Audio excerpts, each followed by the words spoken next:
All right, I call the regular Board of Public Works meeting for February 29th, 2024 to order. So first thing, roll call. Richard, Barbara, and I are present. Barbara is remote. Hi, Barbara. And Earl Webb are absent. We knew about that in advance. Our solicitor, Mike Hoffman, is remote also. And the general manager, Austin, assistant general manager, Robin is here, and Andrew, the city mayor, is here. And so now, Pledge of Allegiance. Everyone please stand. Pledge of Allegiance to the flag of the United States of America and to the republic for which it stands, one nation under God, indivisible, with liberty and justice for all. Moment of silence.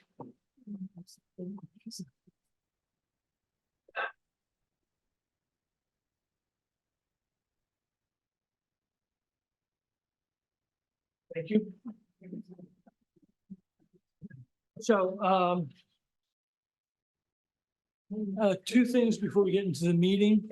I don't know if everyone's aware, but our illustrious ex-president, Presley, was awarded the Engineer of the Awards Year Award last week from the Delaware Society of Professional Engineers. That is a tremendous honor. And several of us went up there to celebrate.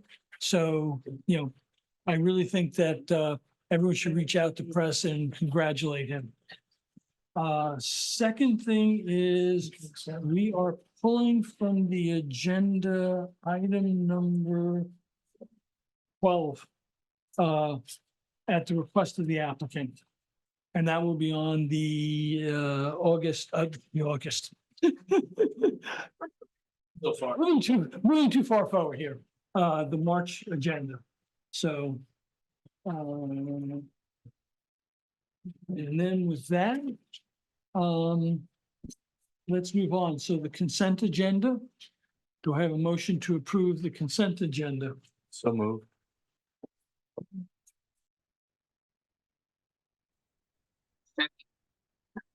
So, motion made by Richard, seconded by Barbara. All those in favor? Aye. Aye. We got two ayes there.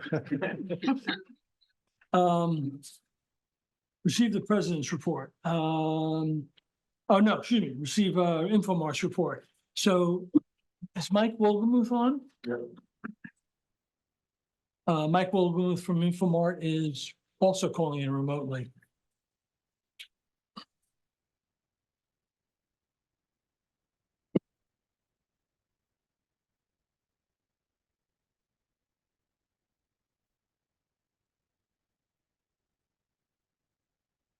Mike.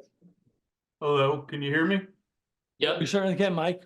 Okay, thank you. Good afternoon, everybody. Jeff again is predisposed. He'll be at next month's meeting. Starting off with the report, nitrates were up during January and February. This appears to be an issue for us. During some of the colder months, we make adjustments to the air valves and increase the micro C feed, which is a chemical that help enhance the nitrogen removal.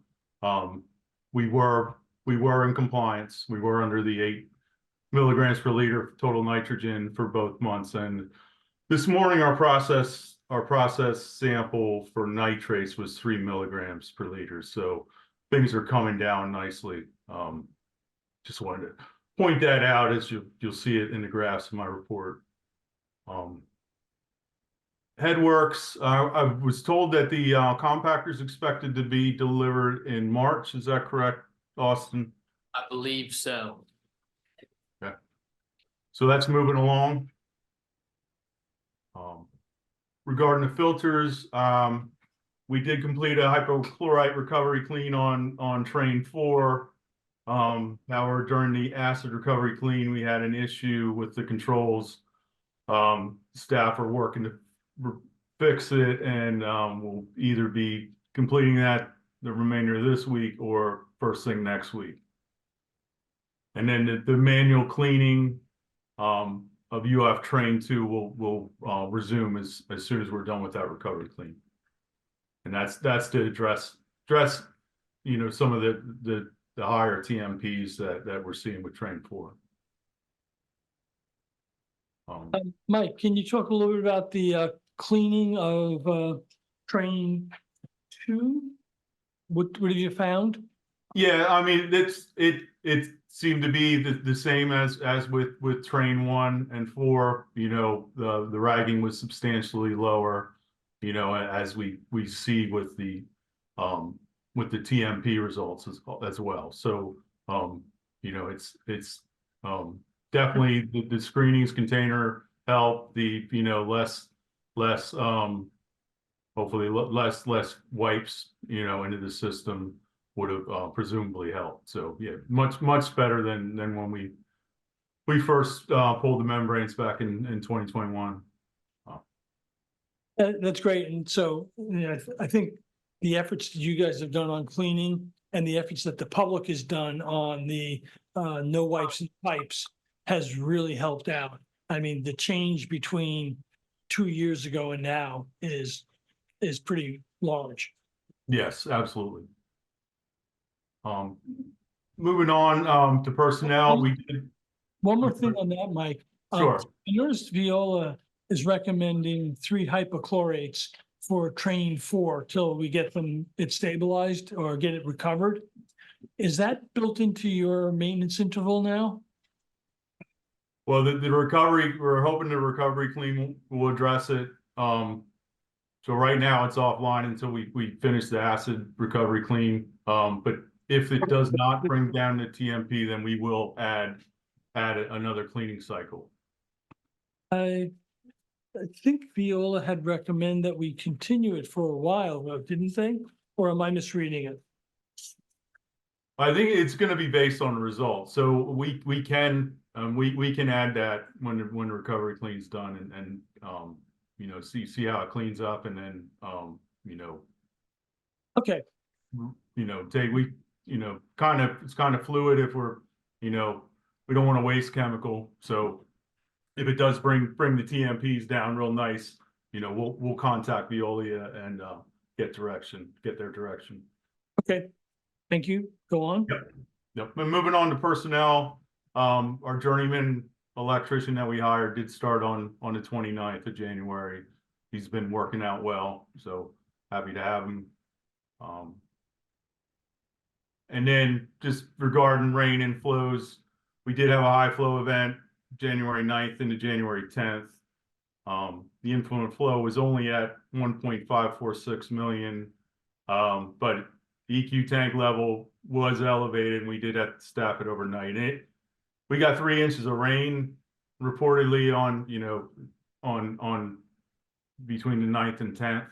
So it came pretty quick. So EQ tank level, came up, and we made some adjustments in the with the back pulse settings in the membranes, and we're able to get things back in order. And then I think the following day flows were down and and continued.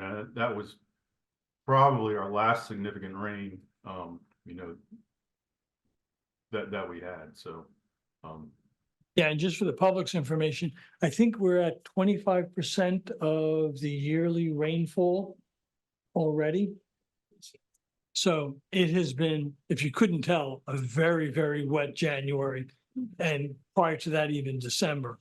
So we know, I mean, as part of our capital plan, we are trying to tackle the infiltration into the sewer system. So, but that's a long-term commitment.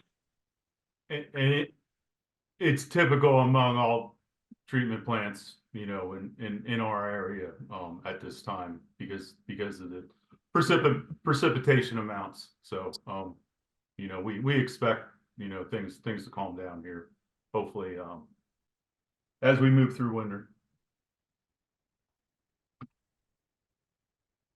And that's all I had on my report. Any questions?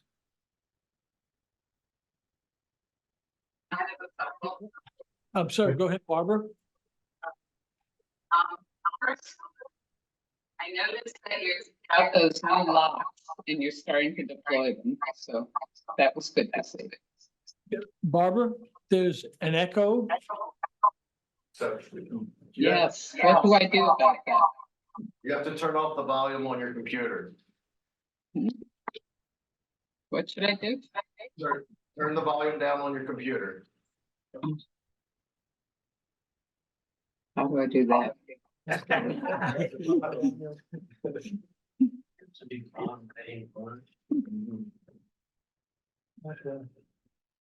It should be in the bottom right-hand corner. Doesn't matter. She- Here's the iPad, right? Top right, I think. Well, if you turn the computer upside down, it's,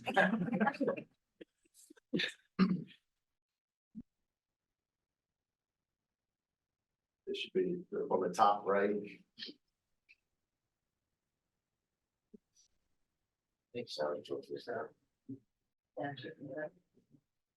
She running better. I'm not sure. It could be that too. Are you running both the iPad and the computer?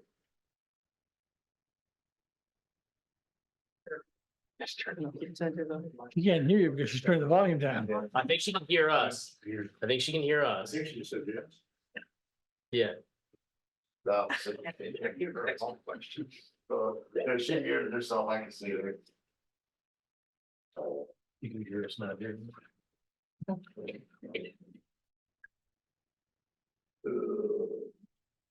Anyone good at lip reading? The joys of technology. There you go. Try it now, Barbara. Hello? Hello? There you go. We can hear you. All right, sorry. Did you remember your question?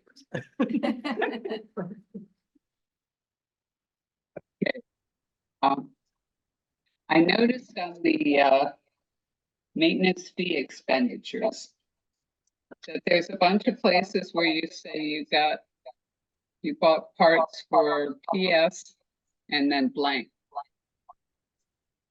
Float for PS emergency, sump and parts to pump out dry well at PS.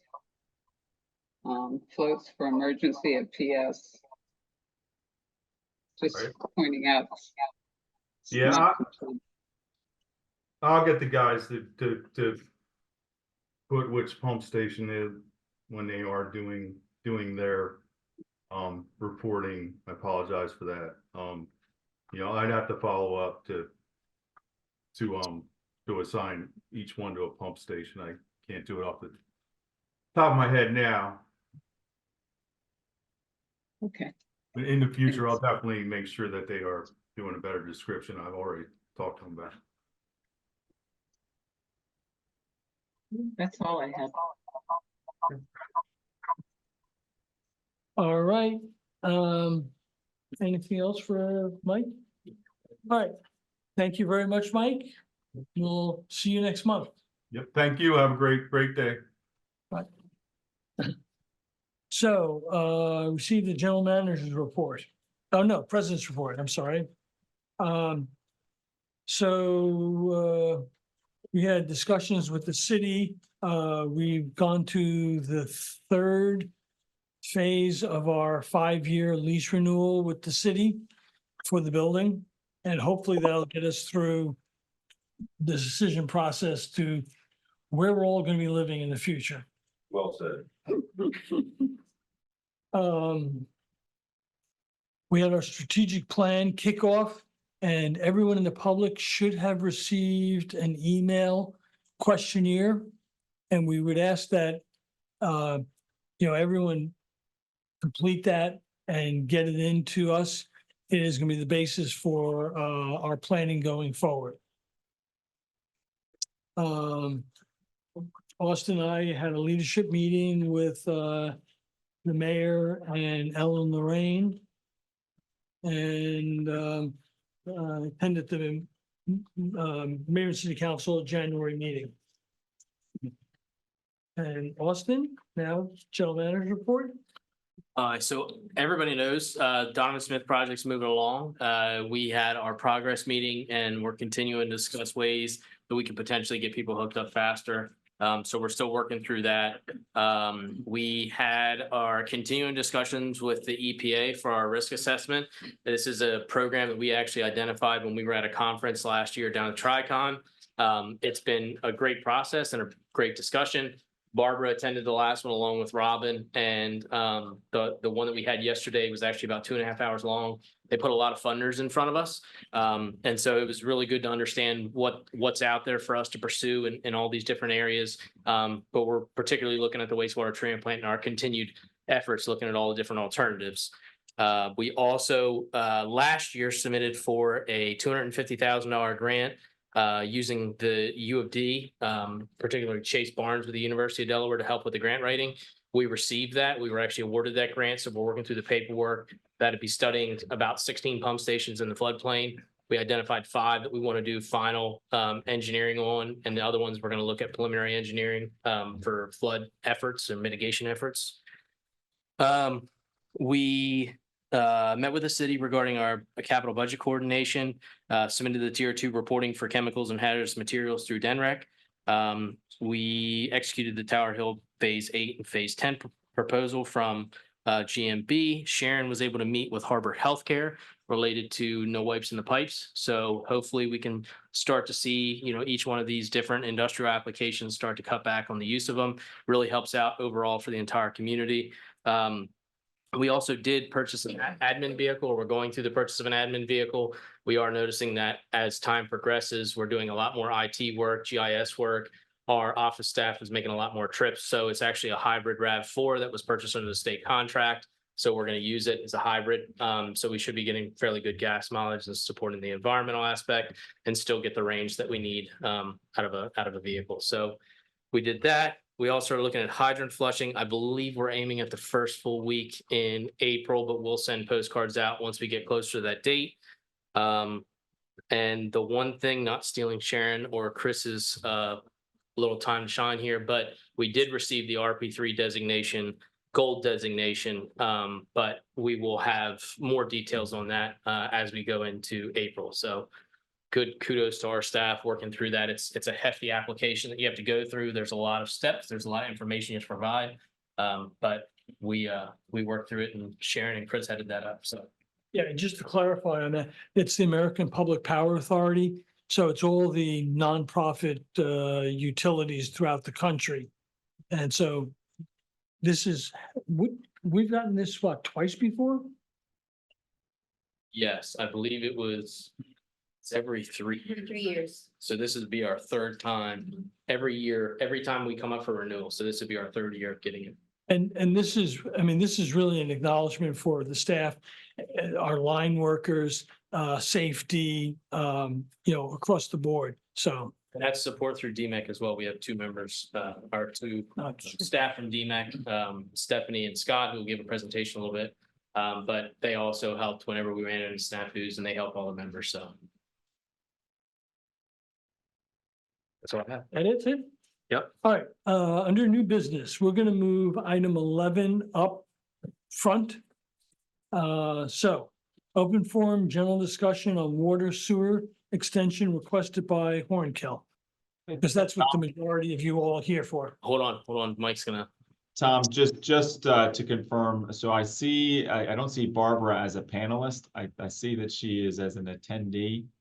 I don't know if the tech issues brought her down, but you need 3 in order to take any action. So you may want to try to move her up. I just, she should pop up in a second. Thank you for that, Mike. I didn't notice that she had dropped off the screen.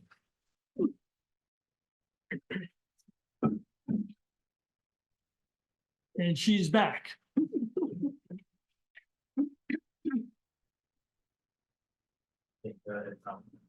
All right, so open forum, general discussion on the water sewer extension for Hoornkill. Information and discussion action. And I'm gonna turn it over to Austin and Robin and Mr. Hoffman. So I think a lot of people are here for this topic, and I think you just broke the record for the most people at a board meeting.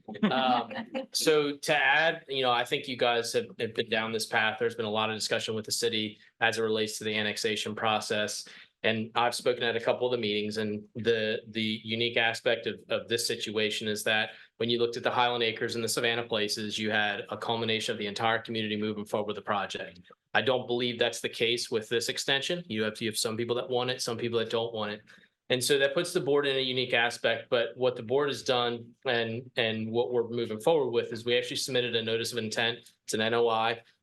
So that was submitted to DEMEC, and we've had multiple conversations with DEMEC to talk about this project holistically, to say, look, there is an enclave of homes. It falls in the floodplain. They have wells, they have septics, to see and kind of feel out from the state's perspective how they would grade it. And that's the process in which when you put an application before them, they go through and they grade it in a bunch of different criteria.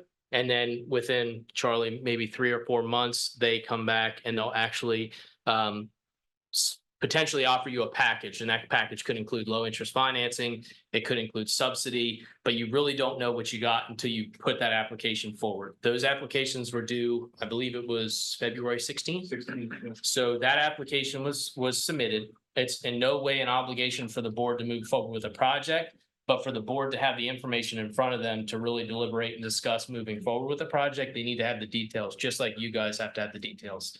And so that's the biggest update that we have currently. It's completely bifurcated from the city's process moving forward as annexation. I know that there's been a discussion, and Mayor, you may be able to chime in. I think that there was a letter submitted to residents. There's been a petition to annex. Yeah. And at our last meeting, we acknowledged the receipt of that. We've not formed an annexation committee because there's currently one formed to study the Warrington farm. So once that concludes and they deliver their report, we should look to form another annexation committee to hear their petition. Yeah, and I think you guys are working on providing them kind of like the offering.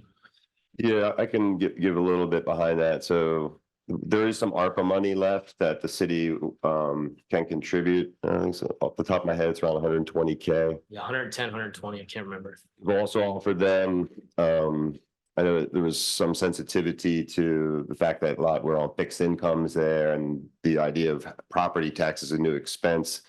So the other thing we offered is an abatement of 5 years or so to maybe soften that a bit. But I mean, the financing piece and those come through the application of the utility. So that's about as much as we can, sweeten the pot, so to speak, for annexation.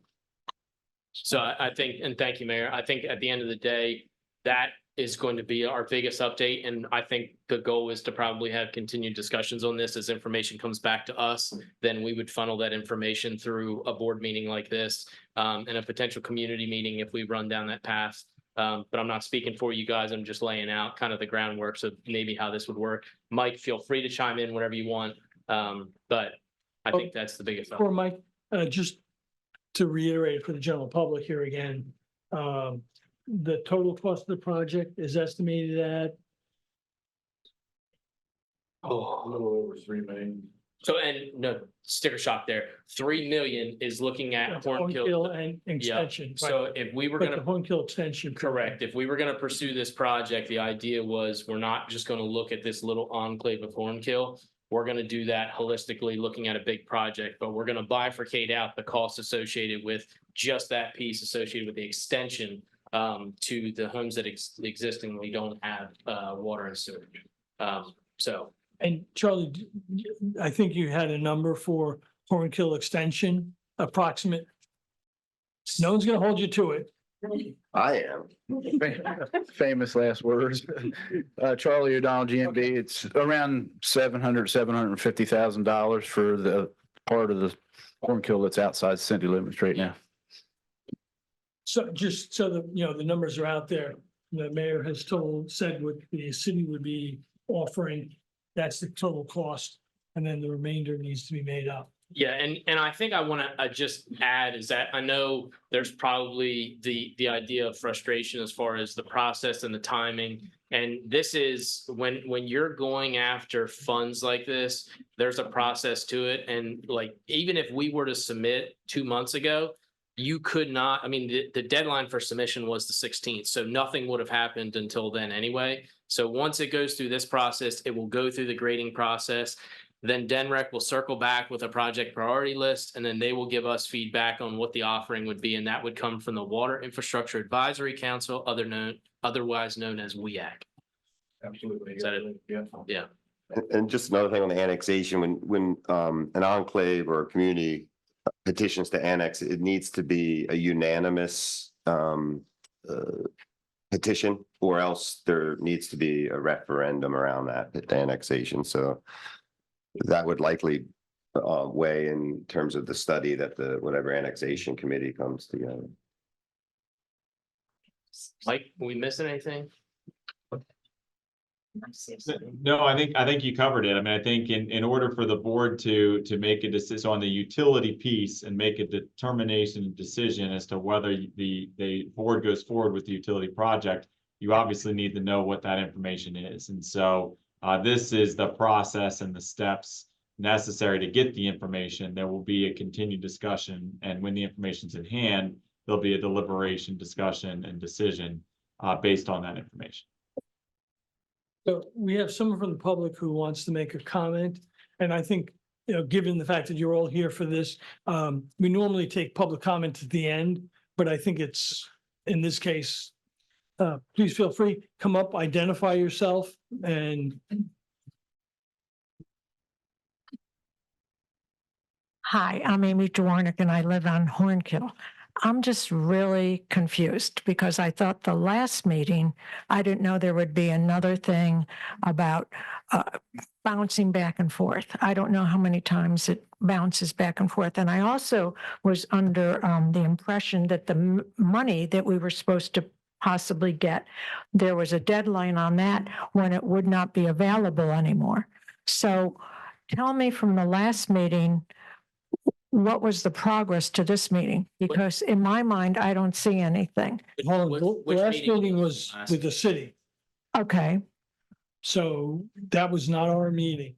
you spoke though at that meeting Yeah. too. And I laid out exactly what I laid out now. The process is, you can't, if the board's going after funding, they have a process they have to go through, which is through the state. And the state governs all of the 20-year, the 30-year, the 1%, the 2%. So last meeting, we didn't know that because I thought we did know that. No, Oh, all we know is what they've done historically. You actually formally have to put an application in. And again, that deadline was the 16th. And we didn't do it. I mean, No, we did. Just submitted. right, okay, What I would say to the ARPA monies is we're committed to working with the Okay, thank you. BPW to yeah, offset what we that's- can with the ARPA monies. I would, I'm going to speak for myself, but likely regardless of annexation or not, we are happy to do that because I think it's important to get people off of septic and onto okay, sewer. thank you, because that was So the one tax thing. abatement would be something, obviously, there's no reason to offer that if we're not Right, right. annexing. So I don't mean, because I know this is gone, do you have any, like, if that's completed, then how many more back and forths does it go? I mean, just for an idea. I would, Less government, I mean, so I don't mean to sound so frustrated, but No, it's. 45 years of this, You know, it's a very complicated process. I and there's understand. A lot of people that get their fingers into it, so, you know, we apologize for that, but Well, I know it's not your fault, but I guess every time I come here, I think there will be more, to me, in my eyes, more progress because you were here and I didn't. I just don't know how many times it will go back and forth. I mean, are you thinking like more years or? well, what, It can't be. We need to allocate the funds within. You have to allocate by 24, spent by the end of 20. That's what I thought. Okay, So- thank you for listening well, to me. no, and from the time frame perspective, you know, how many, you asked about how many meetings, a lot of it's going to depend upon what comes back from the NOI. Because we're going to have to present that to Right. you all. Right. To determine, you know, if it's grant versus low interest rate loans versus whatever. I mean. Oh, I you thought have to that make a was- Decision. I thought that was established too, so, okay. So what, and so just walking through the process again, and I know there's been a lot of discussion about this, but when you go through, I believe, Charlie, you only submit NOIs one time a year? Yeah, now it's once a year. Once a year. So if you discuss this in June, you could not submit anything until February 16th. Okay. So, and to add, because I think everybody wants to kind of get to the point where they know what the hard numbers are and we go through that process. I would say submission, they like to get back to us within 3-4 months. I can't remember what the exact timing is. It's in the state's hand. So this is Charlie O'Donnell. The way it works is we've submitted our NOI. Yep. It takes time for DNREC and DHSS staff to evaluate all the applications that were submitted across the entire state. At the June WEAC meeting, Yeah. they'll present the project priority list and they'll compare the project priority list to the amount of funding that they have available, and hopefully our project will be prioritized above the funding line. That said, they do really like to fund projects where you're eliminating septic systems. So I'm really hoping that it'll be above the funding line. And then we'll also find out whether there's any subsidy. I wouldn't count on that because it's typically based on the income level of the people who live there. And it's always been a problem in Lewes because our income levels are so high. But by June, we'll know if we have the opportunity to get funded, and then that's when the board and the city have to make some decisions about whether they're going to pursue the project or not. If the board and the city do pursue the project, then you submit a full application, and hopefully by the end of the year, you'd be approaching settlement on that full application and the loan, maybe a little bit into the early part of next year. So good chance, or there's a chance that they could not prioritize and not even back it. Is that? There's a chance, yes. Okay. But All right, To I'm not going add- to get my hopes up. Yes. what we did collectively, and it was an involvement of both us, GMB and the city, we laid the groundwork with the state before we submitted the application. So we talked with both DHSS and DEMEC, not only on one occasion, I believe it was at least 2 occasions. And we explained what this project was so that they knew before it was submitted what they were going Okay. to see. Absolutely. And the Okay. Board of Public Works has had many loans with the state through the Thank you, years. yeah. So they really I know. like the board because the board handles all the paperwork and pays the Right. bills, et cetera. Yeah, So- I know they've been backing us. All right. Thank you for the clarification. I appreciate Anytime, it. anytime.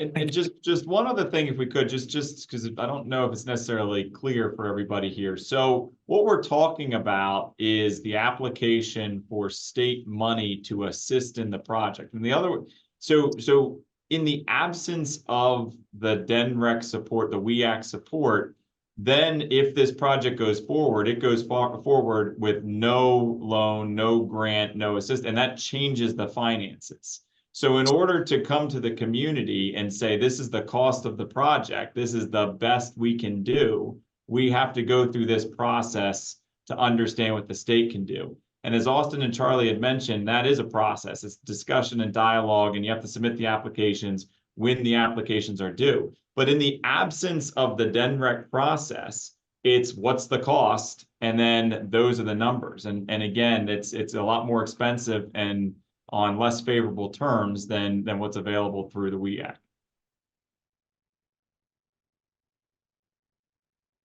You know what I think would 25 would Hoornkill. be- Oh, sorry.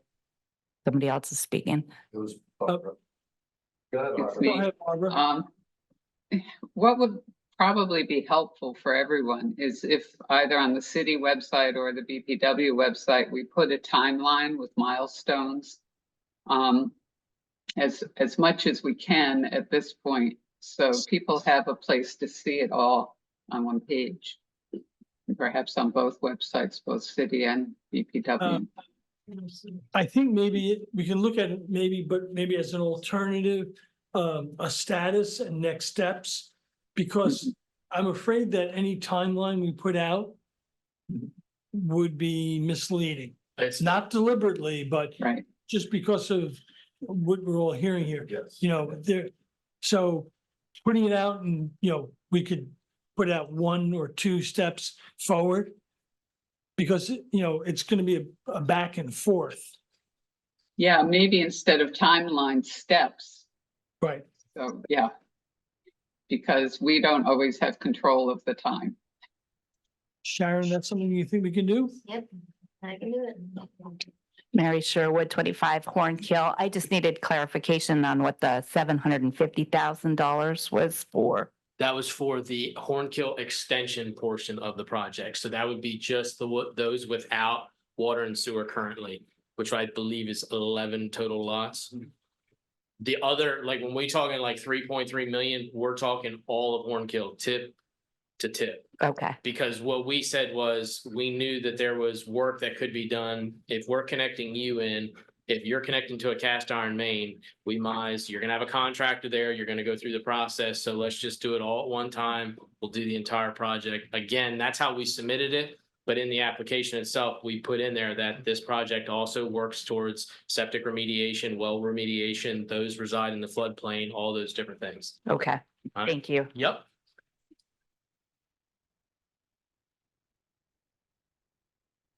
Anyone else on Hoornkill? All right. Thank you very much. I hope we all share your frustration. It's part of the difficulties as, is described.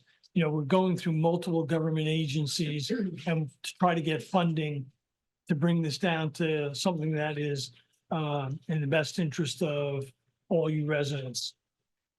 Austin, is there any advocacy that can be done on behalf of the residents, or is it really just on the merits of the application? I mean, what we tried to do was exactly what you just said ahead of time, because we wanted to throw it out there that says, we know that the state looks at these septic remediations. That's a big push from the governor's office all the way down. So what we wanted to do was say, you have those that reside in the floodplain, you have septics in the floodplain, some may have leach fields in the floodplain, and some may have shallow wells that are fed from the aquifer that the leach fields are leading into. So we wanted to lay that out there to see kind of how this all played out, and kind of get it in the back of their minds when they go to the grading process. Okay, anything else? All right, then let's move forward. Next item, 7. Open forum general discussion on DEMEC, GRIP funding for funding and letter of commitment. So I turn it over to Scott and Austin.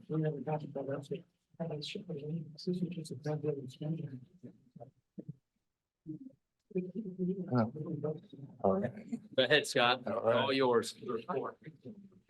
All right, good afternoon. Scott Lynch, Vice President Asset Development for the Delaware Municipal Electric Corporation. We're happy to be here and with you today to discuss a couple federal grant opportunities that we've been made aware of, one of which we had already presented to you previously. The previous one we found out recently, we thought we'd give it a shot. So with this brief agenda of the items we're going to go through, a little bit about what GRIP is, the topic area 1 and the topic area 2. So what is the GRIP? It is part of the bipartisan infrastructure law, and the funding is purposefully put out there for enhancing grid flexibility and resilience against threats of extreme weather, and accelerating the deployment of transformative projects that will help ensure the reliability of grid infrastructure. So that's the purpose of the funding. The 2 topic areas that have been laid out, there's actually 3 underneath the law, but the 2 that we're discussing here today is topic area 1, grid resilience, utility and industry grants. The second being for smart grid grants. So topic area 1, grid modernization. In January, DEMEC was made aware of this topic area and the potential for project funding. We submitted at that time a list of non-binding projects with our partner, American Municipal Power, as part of their overall package to the federal government. And one of the projects that we included in there was a potential battery project in Lewes. We have been doing and looking at batteries for quite a number of years now. And one of the issues with batteries is that they are not cost effective right now at the time we were looking at them. So whatever we could find to try to reduce that cost, we wanted to try to move forward. So with this particular grant funding, we looked at a potential battery project up to 10 megawatts at a total project cost of about $20 million with potential grant savings of $10 million. So effectively, half of the project would be paid for by Lewes, and half the project would be paid for by the grant. Now, one thing that, as I mentioned, these grants have been out there previously. Each iteration of the grant changes. The federal government learns from its grants received. And for this topic area, the exact same thing happened. So with this funding area this time, the federal government said, okay, well, if you want to do some grid modernization, that's great. But what we'd like to do is we'd like to look at the last 3 years that you have done, the last 3 years of your operation of your utility, how much grid hardening have you done? An example of grid hardening is putting in new conductor, putting utility lines under the ground, things like that, that would make you more resilient to storm damage. Now, that wasn't previously in the requirements before. So, for an example, for this funding this round, I gave an example here. If Utility A allocated $1 million a year over the last 3 years for projects to improve reliability, then that utility would have $1 million, $1 million, $1 million, total of $3 million of eligibility. So effectively, you would be putting in, if you had a project cost of $6 million and you had $3 million of identified eligibility, you'd be able to get the maximum or 50% of the project cost, which is the example I gave before of a $20 million project up to $10 million worth of funding. However, if you have a project cost of $20 million and you still only had $3 million of that utility funding, the eligibility would still be there to apply. However, your incentive would go down to something on the order of 15%. Thus, if you needed that 15% to make the project cost effective, you're now down to 15%. So you've reduced the cost of effectiveness of the project. Again, this is something new that the federal government added. Scott, I'm sorry to interrupt. Is that the max ROI, the 15%? Is that the max? Like if it's always going to be 15% of whatever project you have? Is that the maximum grant? In that calculation, yes, if you had only had so many previous years of hardening activities, that number would change based off of how much you did, but the maximum you could get is 50% of the project cost. I just wanted to give 2 examples of what could be the case. So for that, what that would mean here is that for going after this project, we would need to come to the BPW and say, effectively, could you go through your records and say in the last 3 years, have you done investments that meet or exceed $10 million? And examples of that are substation upgrades, distribution line and pole hardening, and the such. So that's what we looked at there. Now, that's a lot of work. We wanted to make sure that if you were to go back and do that look, that it's for a good reason. So DEMEC did a high-level preliminary benefit cost analysis. So we said, in the best case scenario, if a 20-year battery was $20 million and you were able to get $10 million off, the effective cost of the battery is $10 million. At an interest rate, we just said 7%. An annual payment would be about $930,000 over the course of a 20-year project. Annual savings, though, if you were to find the benefits of that project, meaning you were able to deploy that battery during the 5 coincident peaks and the 1 transmission peak, times when we understand when those occur, we understand what the relative values of those are going to be, at least in the short term, it's coming in at an annual savings about $690K, meaning net annual savings is in the red at $240,000. That would mean that if you were to do a project like this, just based off of the economics that we can calculate today without getting into other soft economics, you're at a project that's not currently cost effective, even in the best scenario, outside of additional value streams that have not been identified.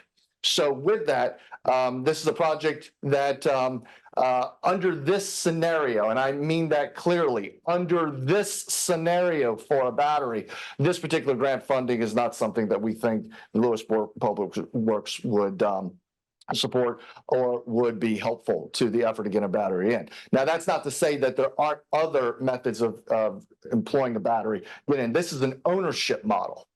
There are other models that we've explored in the past, which are not an ownership model, which is essentially a lease model where perhaps some of the costs here could be mitigated and thus making the project more cost effective. When we looked at this previously, we were on the cusp of having a cost-effective project, but then effectively we got hit with very high inflation, which made the project not cost-effective at that time. So we're hoping, as we see the cost of batteries coming down, that previous model will work. But so you may be asking yourself, why is he bringing me a bad idea of something that's not going to happen?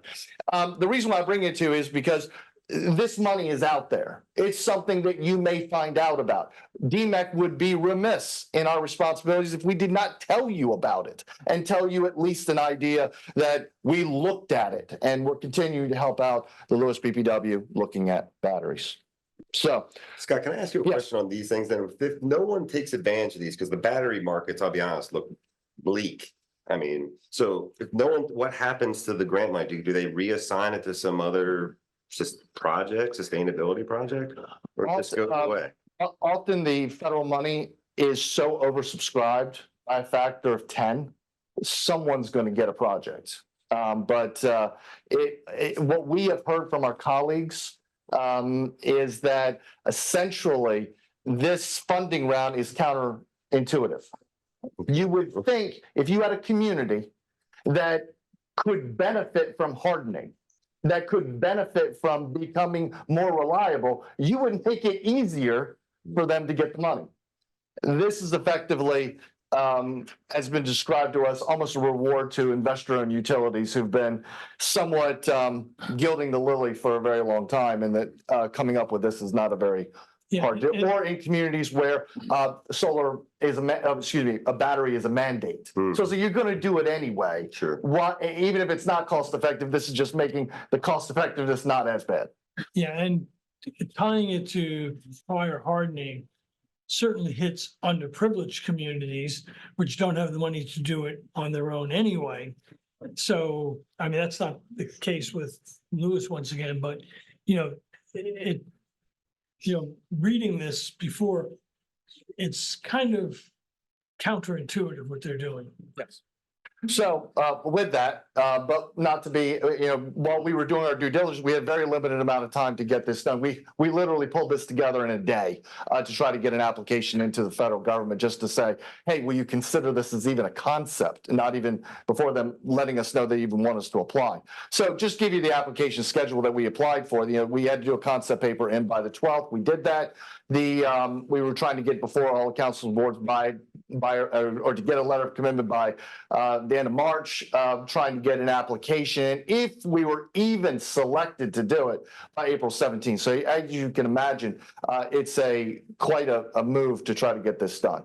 So with that, we were just going to come before you and ask for a letter of commitment, but it's not something that I necessarily can say with DEMEC that I would be recommending for this project. So with that, just to give you an idea, this is just a timeline that we were just sharing for what things would look like with applications. Following up, that would be next steps, present to Lewes BPW as we're doing today, and then continue discussions if needed. And then we would ask you for a letter of commitment if this is something you wanted to do. But I would only consider this something you would do if you were like, I gotta have it. And it's ownership model. And it's an ownership model, yes, which would mean it was some partnership with DEMEC and Lewes BPW would be arranged. This would mean that you would own the battery, but it's not encompassing other costs like operation maintenance costs and anything related further. So this is the minimum. So cost. there's still the other alternative, which is, as you pointed out, where we went the first time, which is a PPA model, Yes. where there's ancillary benefits that would be to the owner of the battery Yes. and demand, commitments to us that could still be workable. Yeah. That could still be workable. This was just a model that was, people ask the question, well, what if we owned it? Well, this is what happens if you own it. And this is the best case scenario if you owned it. So again, it's just letting you know that, again, we would be remiss if we did not bring the opportunity before you, even if it's not a great opportunity. We just wanted to let you know that. So effectively, we're asking you to resolve to do nothing. That's easy for us to do. That's easy. Okay, so that's topic area 1. Topic area 2, this is an area that we have talked about last year. So let me give you a little recap. Last year, we were before you, we asked your agreement to put in a letter of commitment. Again, that letter of commitment was not binding. It was a letter saying that we support the project. It's something that we would really like to do. Again, ultimately, if pricing came in, it's something that we could accept. And that is what was put in with that application. Now, that occurred in mid-March. Give you an idea. Let me just stop you. Yeah, this is about AMI. AMI. So this is where we'd be going to change out all of our meters so that we could have time of day usage, which would help better to manage peaks and demands. So, and frankly, is the way the industry is going at this point, and we're kind of an outlier. So I'm sorry, just to. Sure. So we put in, and give you an idea, the federal government said that they were going to get back to us by the summertime. That passed, and we found out in October that the DOE selection did not select the DEMEC AMP list of projects, which were the AMI projects. So we weren't selected. We did make notification to the BPW and our other applicant in Clayton to let them know as well. The DOE decided to open their application, in November, the DOE reopened the same application period again in November, and AMP, our partner with this, spoke to the DOE and asked them, well, what'd you think of our application and how can we improve it? And that's what we're going to talk a little bit about tonight. Okay. So in 2023, again, it was Clayton and Lewes were the only communities that were put in for. In 2024, we included all DEMEC communities, regardless if they had AMI through someone else, if they had it through already AMI in place through the AMP program, or if they didn't have anyone yet. The reason why we did that was some of the benefits and some of the information we found out was that the benefits that we're going to talk about here could potentially be paid for to those communities that already had AMI. That means you don't have to come in and do a full deployment like we're talking about here, but essentially the incremental more that the federal government wanted, AMP thought from their discussions, let's open it up to everyone. So effectively, what we do in 2023, it was the Grid Edge Optimizer. That is the same program that we're looking in 2024, but with a added distributed energy resource management system. So what does that mean? The original optimizer said, what we're going to do is this. The system that we install will have the capability to identify and better analyze electric vehicles and solar installations. So what is the impact to the grid, Lewis' system, Lewis BPW system, by those deployed technologies? In addition to that, real-time monitor transformer loading. How well and how much is a transformer being impacted by the movement of electricity, and it's sometimes impacted by these other technologies, EVs and solar installations. So that is what we put in for last year. This next application would be for those same facilities. However, there would be the enhancement that if the BPW wanted to, would offer the opportunity, again, not mandating, offering the opportunity to enroll customers with various DER technologies, again, electric vehicles, solar, in a program that in a demand response type program. Think, for an example, customer thermostats, electric vehicles, charging smart inverter batteries, essentially those times of the day that are the most highest cost of electricity for DEMEC to procure, there would be some level of control where the charging or the use of those technologies could be throttled back to allow for those high costs to not be incurred by DEMEC and thus pass savings on to the community.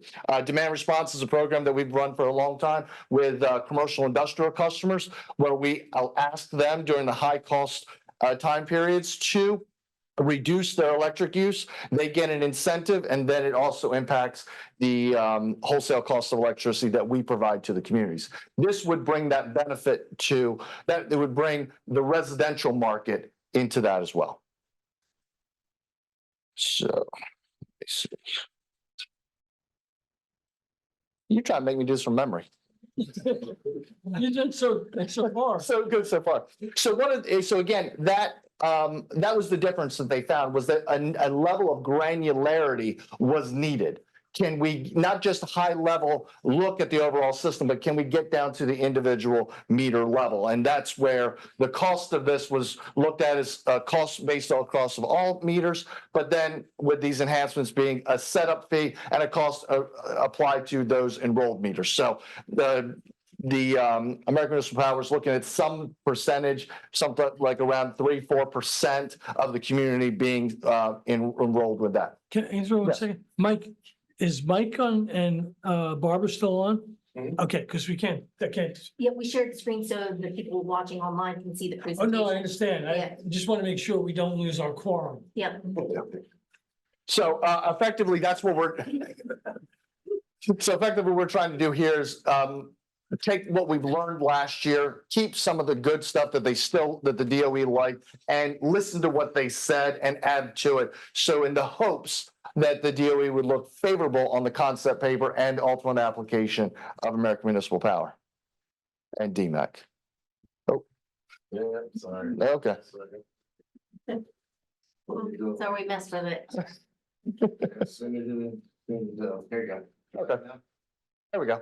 So this is again some of the grid optimization, grid edge optimizer details. Again, some locational awareness. If you didn't have GIS in your system, it would offer some GIS abilities beyond in lieu of having that. You have better understanding where some of your meters are and where they are in the field. Again, the DER awareness and the transformer modeling. List of benefits. These are the same benefits that we presented last year, so I won't go through them, but it was the same thing that we did last year. This is the quotes that we previously presented. As you can imagine, when you go through one round of funding, everyone learns right along with you. So the technology that's looking to be deployed here is by Itron. Itron is one of the largest meter providers and facility providers out there. They are being absolutely inundated with requests to get better updated figures. I don't have updated figures for you, but this is an idea of what we had last year as far as looking at, well, what would the project look like electrically? What would it be from a water perspective only? We did not recommend a water installation only because you need the electric meters to, the water meters to ping the electric meters so the system go through.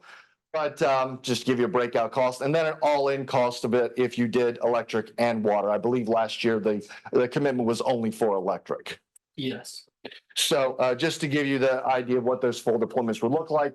With anything, you are going to have ongoing costs. So we do present what that looked like last year for ongoing costs. We would expect the same thing could be mitigated because the cost might be more per meter than it is spread across everyone. So again, we're going to learn this as quickly as we possibly can.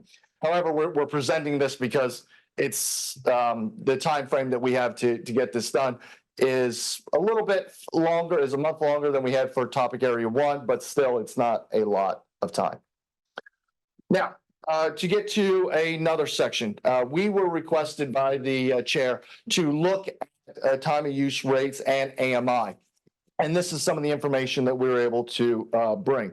The two communities, Fort Collins and the Sacramento Municipal Electric District, these two communities did pilot studies.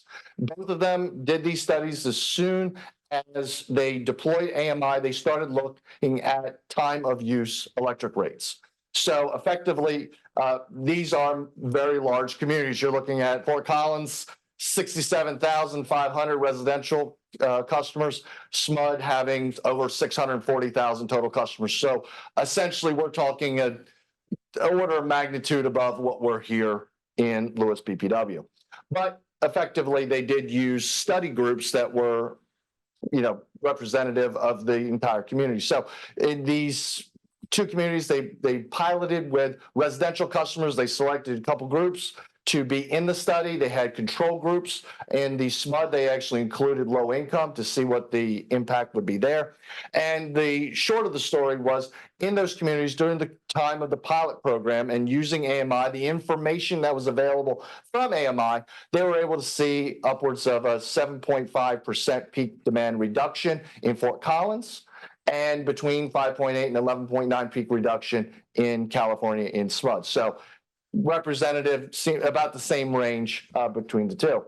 Consumptive savings, that means the kilowatt hours that a customer would be using in the course of the pilot, was about 1.9%, and about the same thing for SMUD, between 1.3 and 3.5. So what does that really mean? In Fort Collins, they had tiered rate customers, so customers that as their usage used, they different more, their rates changed. For all those customers, they saw an average monthly savings of about $1.12. For all electric customers, that means all electric customers, they do not have natural gas in their home, so they're heating with it, they're using for drying their clothes and such with that. Those folks saw about a $2.44 increase. And for solar customers, they saw about a $2.82 monthly increase. Now, related to the solar, the answer to that is solar is predominantly generated in the noon 1 o'clock hour. The times when time of use rates are employed, typically they're trying to get reduction in the 4, 5, 6, 7 o'clock hour, when your solar production is typically 70% or less of solar noon on a perfectly clear day. So it's understandable why the solar didn't help at that time. For customers in SMUD, they saw that reduced bills, they didn't break it out to these various categories, but they saw about 2% or $3 a month. So this was related to a question, again, that was brought up by the chair. Is there any evidence about when AMI, that information is deployed to the customers and those customers are enrolled in time of use, what happens? And effectively, customers can see, depending on the dashboard that's used, okay, between now and 3 o'clock, my electricity may be at this really, really low rate. But from 3 o'clock to 7 o'clock, I better not use it because my rate's going to be some number higher. And customers reacted to that and overall saw these levels of savings. So with that, moving on, with the GRIP topic area 2, again, this is just the smart meters. The concept paper was due on the 12th.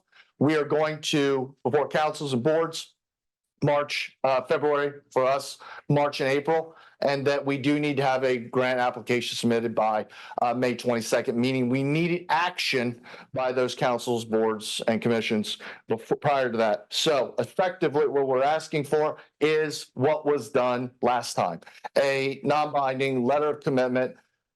Boy, that's an oxymoron. A non-binding letter of commitment that says that you're interested in the project, more of a letter of interest that you would like to do this particular project. The timeline is roughly the same as what was provided previously. We'd be looking at summer, fall, DOE selection notification. I think that's probably going to go more in the fall, winter. There would be some negotiations. That would be the time when we would be coming back to you with real pricing to say, are you in or are you out? You would not be out. You could still have the opportunity to opt out right up to that last one. But once contracts are signed, you're committed. Mm-hmm. And then those DEMEC would do its contract negotiations with the member equipment will be ordered, and this is various deployment of the technology. So we're sitting in the beginning of 2024 right now. We might not have the deployment out until winter of 2026. So almost 2 years from now, just by this process. We could do AMI faster than this, but if we're looking at an incentive, we're at the will of others. So next steps, we are presenting, we continue discussion in March and April if needed, but ultimately looking for a letter of commitment. And if there's any requested data needed by AMP for its application, we would ask for that prior to the May due date. So with that, a little bit of information about the letter of commitment. What does it mean? This is the same information that we provided before. Again, you're writing your letter of commitment saying, I have the right to walk out of this deal if I don't like it. Yeah, it's very similar to the one that we did last year. I put the one that we did last year in there, so we would tweak it to make sure that it aligns with new information here, and that would be it. And we can work with Mike to ensure that whatever's put on there is, passes the smell test and the blessing of the attorney before we send it off as well. And that's all I have. I'll take any questions. So, Richard, Barbara,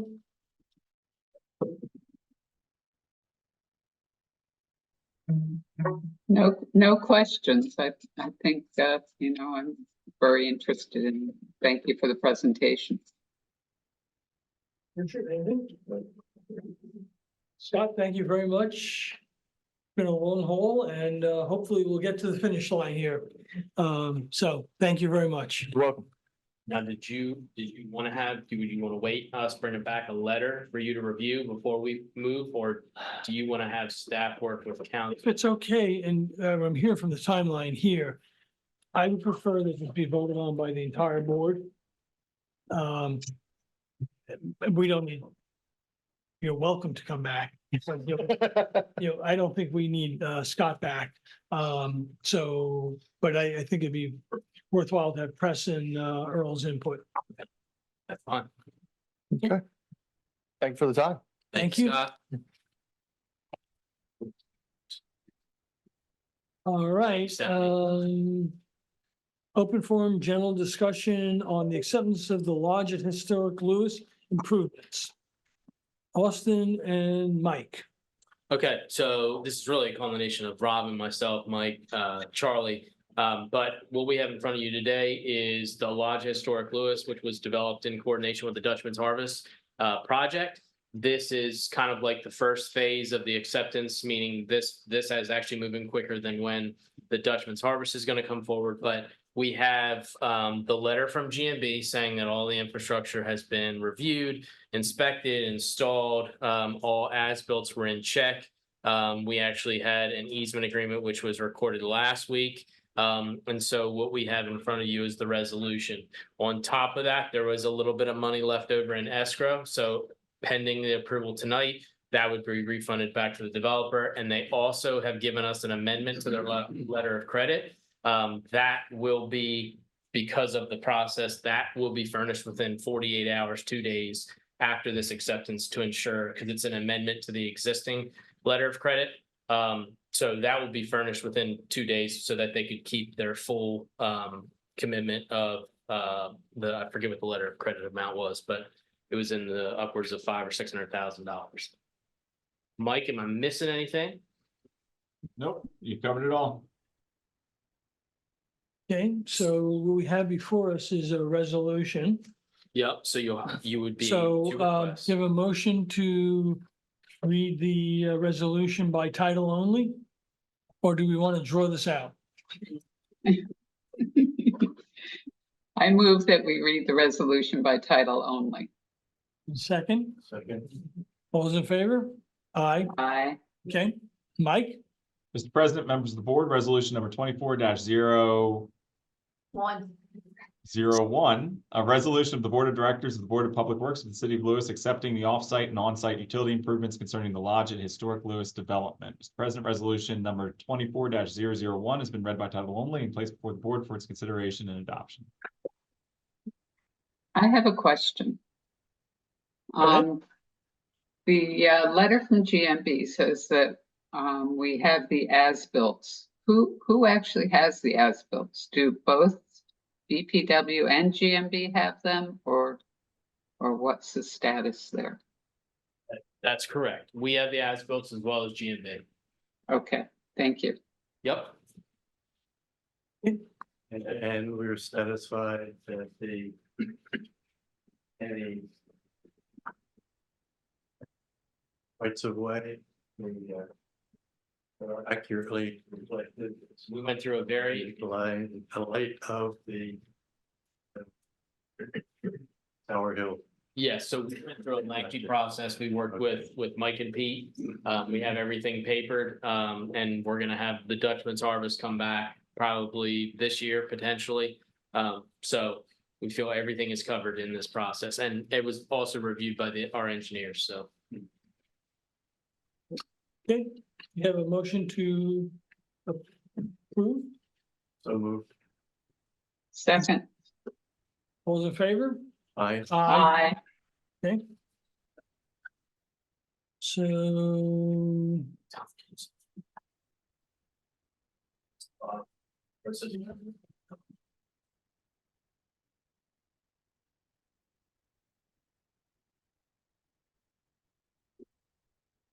all right, moving on, so we've done, okay, item 10, open forum, general discussion on the draft 5-year capital budget. Austin and Robin. I believe Yeah, we skipped over the Skip. O and M. you skipped O&M. Oh, I'm sorry, Go ahead. Kimberly and Austin. Go ahead. All right, for the O and M budget, I was gonna go through utility by utility. Let's caveat too, Yeah. before we start this, we've also reached out to each one of you so we can sit down and go through this should you have questions, because there's a lot of stuff to cover, both in the O&M and in the capital side. So, And this is just the first presentation of it. We'll come back again next Yep. month with for approval. So for electric, you know what, I think I might just do this all kind of combined. For all of the utilities, I looked at a 3-year weighted average. And I multiplied that by the expected increase for next year. Electric is a little bit different, as we haven't had finalized plans with that, but we actually have a meeting tomorrow Yep. with the rate consultants. So I use the actual kilowatt hours charged. That's including the PCA and the base rate when I did the calculations. There was only a couple that I did not use the weighted average, and that was in water municipal, because they had a large usage in fiscal year 2023 that I thought was an anomaly, and I should not include that. And the same thing with wastewater for municipal and Board of Public Works, that I just used this current year's. For revenue other, I have taken out Fisher's Cove, White's Pond, and the Lodge at Historic Lewes, as they should be wrapping up, that we will not have that developer income.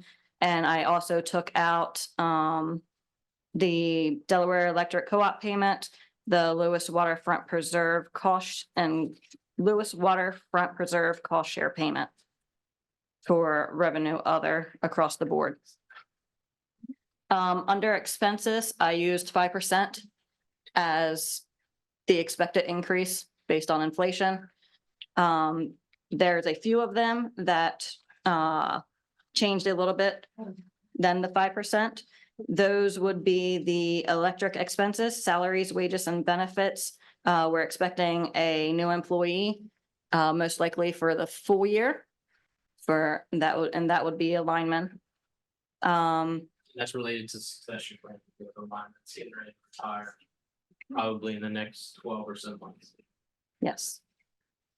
For utilities, this is, I'm using fiscal year 2024 times the increase of each utility with the actual increase on the kilowatt hour rates of electric being expected being so low. Their increases are not as high because that's what we use predominantly for our utilities. For electric, I am taking out the tree trimming. For administration across the board, I am adding one new employee for 10 months. Half of the strategic planning, because I'm expecting another payment to come out, so it'll be about half paid, and the cost of service study. For depreciation and amortization, I am adding new assets based on our capital budget and closing out work orders that have been completed. So that will go to our capital account. For our water and expenses, chemicals have not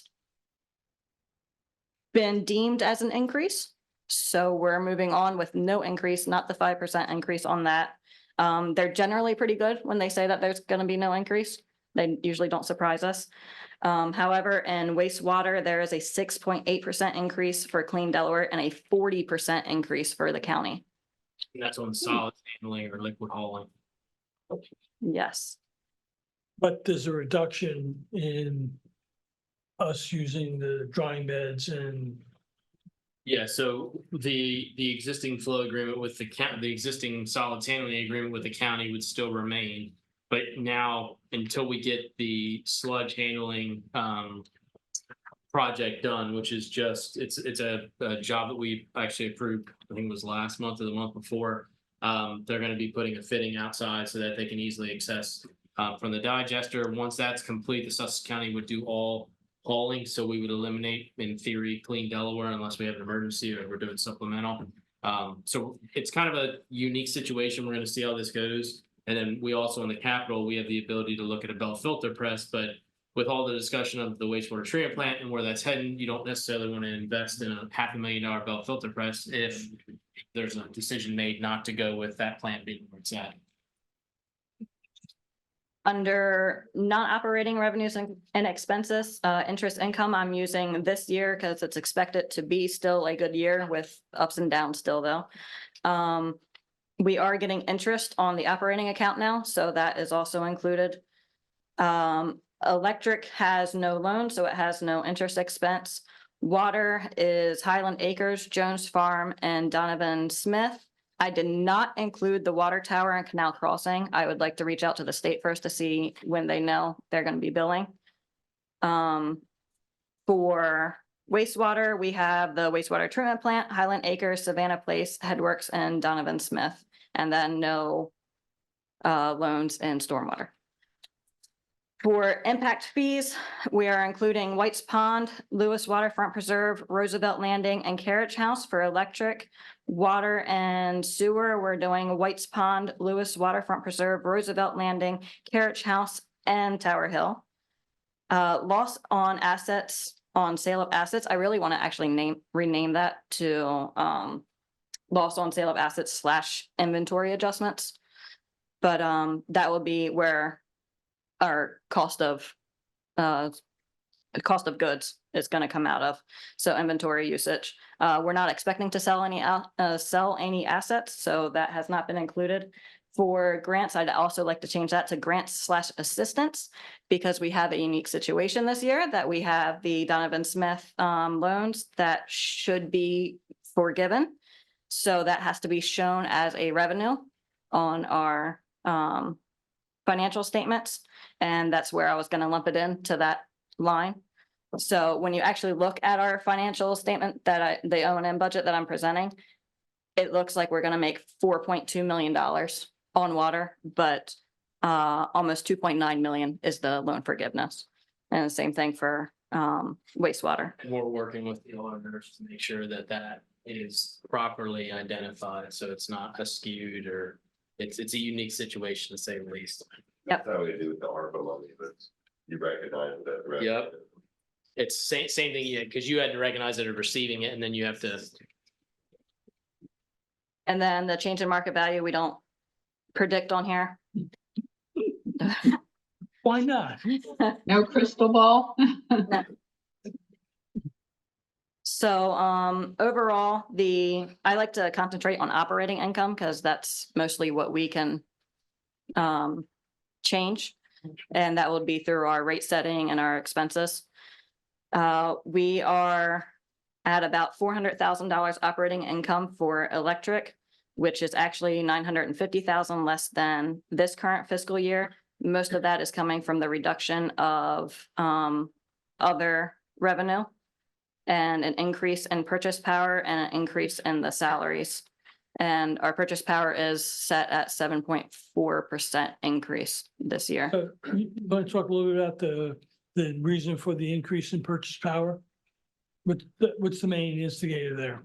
There, a lot of it is regulatory decision-making. I believe most of everybody knows of the Indian River Power Plant that has been through the process of trying to be taken offline.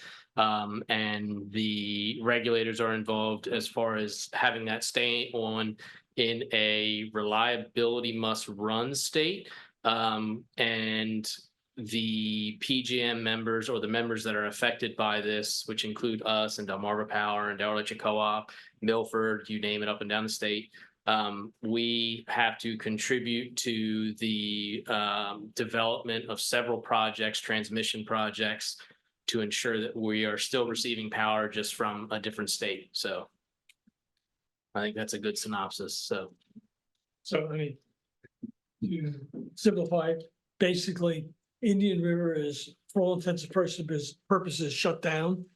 It's quote unquote in cold standby. It's not operated since then. I think it has been fired up since then. Oh, it has? Yeah, they just, I don't believe they have the same obligation. So But then everyone attached to that is paying their share of that plant being shut down. So, and that includes transmission projects, not only on the Delmarva Peninsula, but in other areas to basically subsidize that power coming from somewhere else. and just to clarify for everyone, you said we're taking tree trimming out. That's because we accomplished it Yes, in this last year. Yeah, So all the circuits are done. We're not Yeah. foregoing it.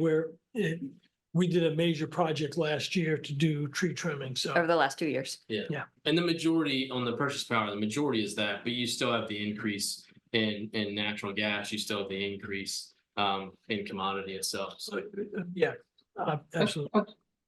A question I had, on the electric revenue. Why is municipal going down 5%? How did that happen? So last summer we did not have AC. So we were running a whole bunch of different units. So we feel the the full, efficiency. yes, Yeah, for the efficiency. full year, it was about a 6% difference over the previous year. So I reduced the usage by 6% and then multiplied by the kilowatt hours. Thank you. Yep. Under water, I did already find one mistake. I forgot to add the HSA payment and the salaries and wages, so that'll be a difference when we present again. There are about 735,000 operating income after that adjustment. It's about 30,000 more than this current fiscal year, so that means the revenues and expenses are growing pretty much at the same rate. Wastewater, for operating, we have a $580,000 loss. That is 80,000 more of a loss than this current fiscal year, which means expenses are growing faster than revenue. We had a $150,000 reduction in other revenue. And we did have a $200,000 increase in depreciation with work orders closing, but that does not affect our cash flow. It just has to be reported on our income statement. And then for our stormwater, we have about $45,000 operating income, which is $30,000 less than this fiscal year. 44,000. There's a reduction of 44,000 in revenue other from those projects finishing up. And also at the bottom, I put the debt service coverage ratio. And when I put this on here, I was playing around with the formulas to see. That's what I do. I love Excel, but I forgot to change it back when when I gave this to Sharon. So our actual debt service coverage ratio is 3.97, not 2.93.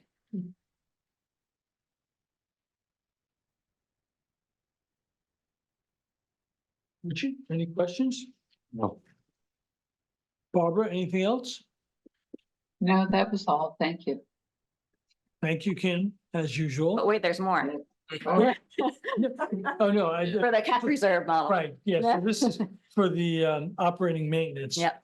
So now we move on to, No, we still have cash reserve. For cash reserve, oh, we- I'm sorry, you're right. we are incorporating our L&M budget, our historical cost of assets, our 5-year capital plan, our customer deposits and deductibles and self-insurance.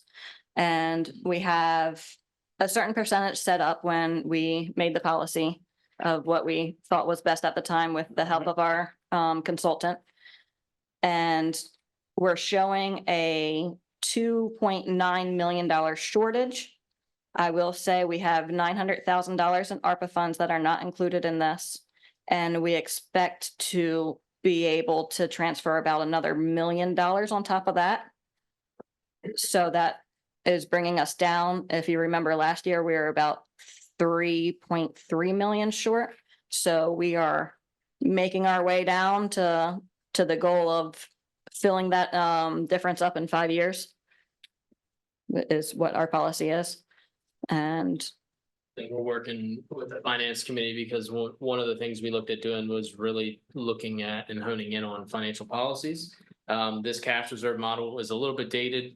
So we've talked about taking a look at this because if you think about it, if you're looking at 5 years worth of capital projects, your first year, you're pretty set on, your second year, your third year, and then after that, you can have things shift one way or another. I mean, just looking at, getting ahead of ourselves talking about capital projects, we look at the Kings Highway corridor and trying to team that up with what DelDOT's going to be doing. And there's a lot of uncertainty there. We're trying to hone in and try and nail that down, but there's a lot of work that has to be had and we're trying to coordinate with that. So just as an example.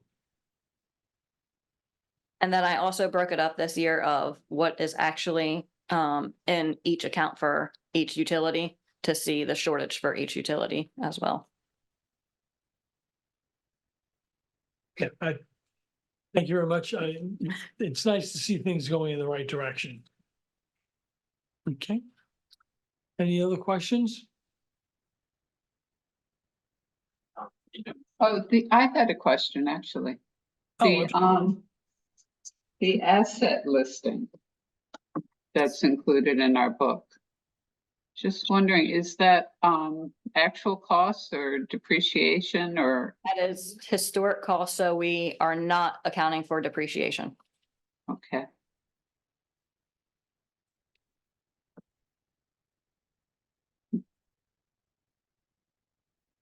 I did have a question. oh, I'm sorry. I didn't see. Oh. Nadine, Yes. can you come to the microphone and identify yourself? It's a suggestion.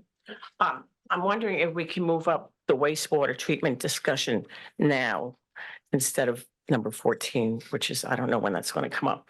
Because all these people are here just for that. Yeah, I don't have a problem with Do it. you have a problem with that? I don't. That's up. I mean, all these people are here for that. And I just 2 hours and I think, That's a polite way of saying it. They would prefer you move it up. and then we'll get out of your hair. I mean, then we're What done. happens if you don't have hair? Well, that's your issue. That one. Sure, Do you mind? Nadine, it's fine. I love you. Thank you. Yeah, because we just have to come back to item 10 then. Yes, that's fine. We have the appetite for the 5-year capital budget. All right, We'll so, so we said, item 12, we're deferring to March. So item No, 13, 14, that's the one that you can combine them. You can, well, I think we should do, they're both wastewater treatments. go ahead. Yeah, I mean, frankly, we should have probably just combined them on the Yeah, agenda. that's- So we're gonna do 13 and 14 in combination. So, Barbara led a committee to look at alternative technologies. And that was presented to the board in the special meeting of the 29th of January. It was one of them days in Correct. January. It was the end of January. Yeah. So the board accepted it, the report, and we need to have a further discussion on it. That has been deferred to next month because we really want Press and Earl to be involved in it. It's a major decision. So, but I was gonna say to add, just because I think it's gonna segue into where Barbara's going. I had mentioned in my previous GM report that we're doing this assessment with the EPA. So what's unique about this is they haven't done one in the state of Delaware yet. And when we approach them, what they're looking at as the influence of the frequency and intensity of storms, also looking at it from a sea level rise perspective, and you get to pick an asset. And when we were working through this, we're working through it with the mitigation committee and staff. But we actually selected the wastewater treatment plant and we're running this scenario with the EPA themselves. And I think it's been a fantastic process because our last meeting was 2.5 hours. They use a create tool, and in that tool, you can actually run scenarios out for any asset you own. You can pick what the influence is every single year, how intense storms are, how frequent sea level rise is going to happen. But we had, it's been a great process, and I think it leads into a lot of what Barbara's probably going to mention with all these different areas that we can go to for funding. So I just wanted to add that plug in there before Barbara goes. right, so at this point, I'm gonna turn over to you, Barbara, and what your ask is on under 13. Okay, Or would you prefer that we reverse them and just give a background of where we are on the wastewater treatment plant? I think that might be better. Yeah. Yes, I think that's. So as everyone who's been following this knows, there are lots of moving pieces. And some of them are buried underground too. And the wastewater treatment plant options that we had looked at originally, option 1, hardening, option 2, moving to a new site, option 3, going with the county. And then there were all sub options underneath that. We are still working through option 3, which was chosen as the first one to whittle away at with the county. And we are talking with the county. They've been very cooperative, but we have not put pen to paper yet on what an agreement would look like. And we're still trying to fine tune what the cost would be of that option. And frankly, we're no way ready to even talk about what those options are right now. We will bring them to the public. And I know we've been very delinquent at having a wastewater treatment plant workshop, but it's all been because there's been, the archaeological dig disrupted things, too much moving, and didn't feel that it was going to provide any clarity to the public. We had been holding them every month, and we haven't had one since I think June. So I do promise you, we will hold probably the latter part of March, maybe April, another wastewater treatment plant workshop where we'll present things in more detail. So with that said, what we said, we charted Barbara's group to do was, since we put option 1 and 2 in abeyance, to look at alternative technologies if either of those should go forward. So at that point, I'm going to turn it over to Barbara to talk about what her request is. Okay, thank you, Tom. Yeah, so option 3 certainly looked like the smartest option for our ratepayers when we initially got started. And one of the reasons they looked so good was because options 1 and 2 looked at old technology where you need a lot of land for a new site, 20 acres or so. And option one, hardening our site, was expensive from an O&M standpoint because the membrane filtration system is very expensive to operate, both in labor and energy. And so that made option three much more palatable. So the committee was charged with looking at option one and two using more advanced technologies. And we did that, and we looked at a few different technologies, landed on something called, it's aqua aerobic systems, and it's granular aerobic sludge, known by the trade name as Narita. And it's a much more compact technology, and it would give us equivalent with filtration system, would give us equivalent quality of effluent at a much lower cost, with fewer operators and lower electricity use. So that puts option one and two back on the table if we can't get an agreement with the county.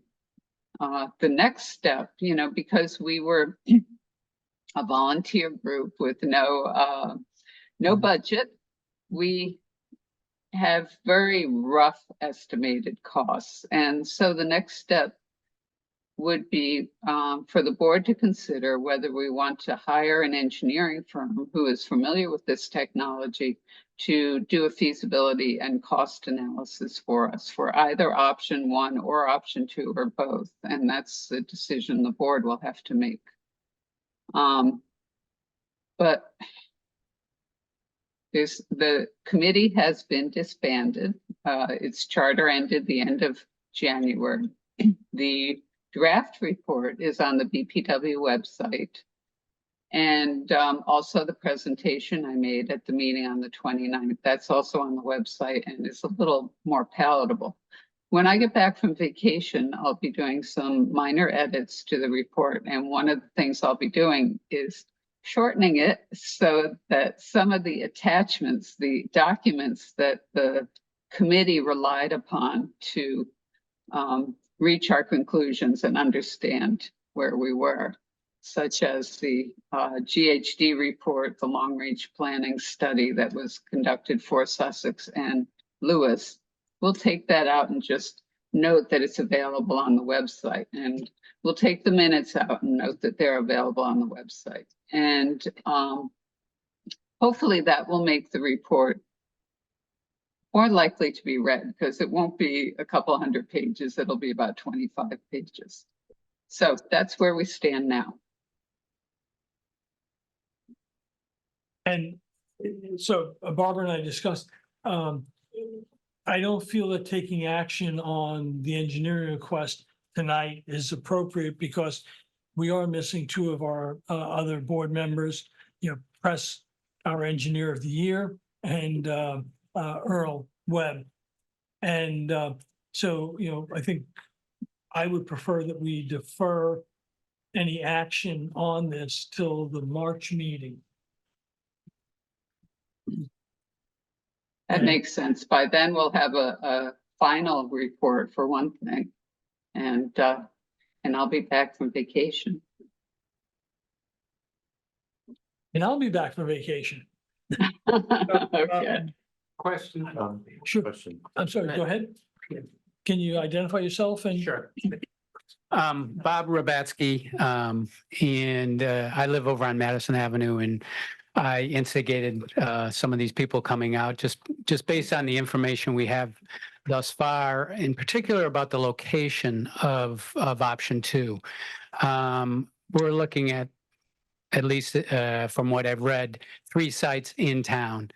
And I think all of us here, and I'm sure a lot more Lewes residents, will be concerned if BPW decides to site wastewater treatment plant inside of the town, inside the town limits. It's backdoor to many of the houses right over here.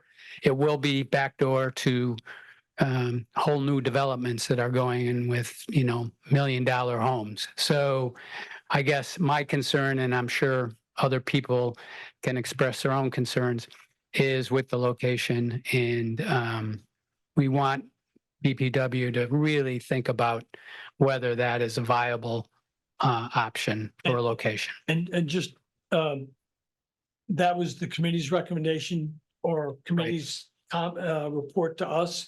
That's not the BPW's. BPW will be considering it. And I will tell you that in the GHD study, option 2, none of those 3 locations were in consideration. So, Okay. you know, there's a lot more discussion to go on there. But I think you've been heard loud and clear. Okay. And Lewes is a small town. Yeah, Thank you. and I think it's a tough spot because when GHD looked at it, they looked at it as a standard activated sludge plant. And at that rate, you had the 20 acres, and we're in Lewes, where you can get 20 acres. Right. So when Barbara's committee took a look at this, they looked at it from the standpoint of no background, no soil borings, no nothing, just saying, if this plant took and needed 3.5 acres, what parcels would allow and would be feasible for that size plant. So I don't know, Barbara, if you want to add anything to it, but I think that was kind of the framework for it. Just so you know, I mean, Yes. at the workshops we had,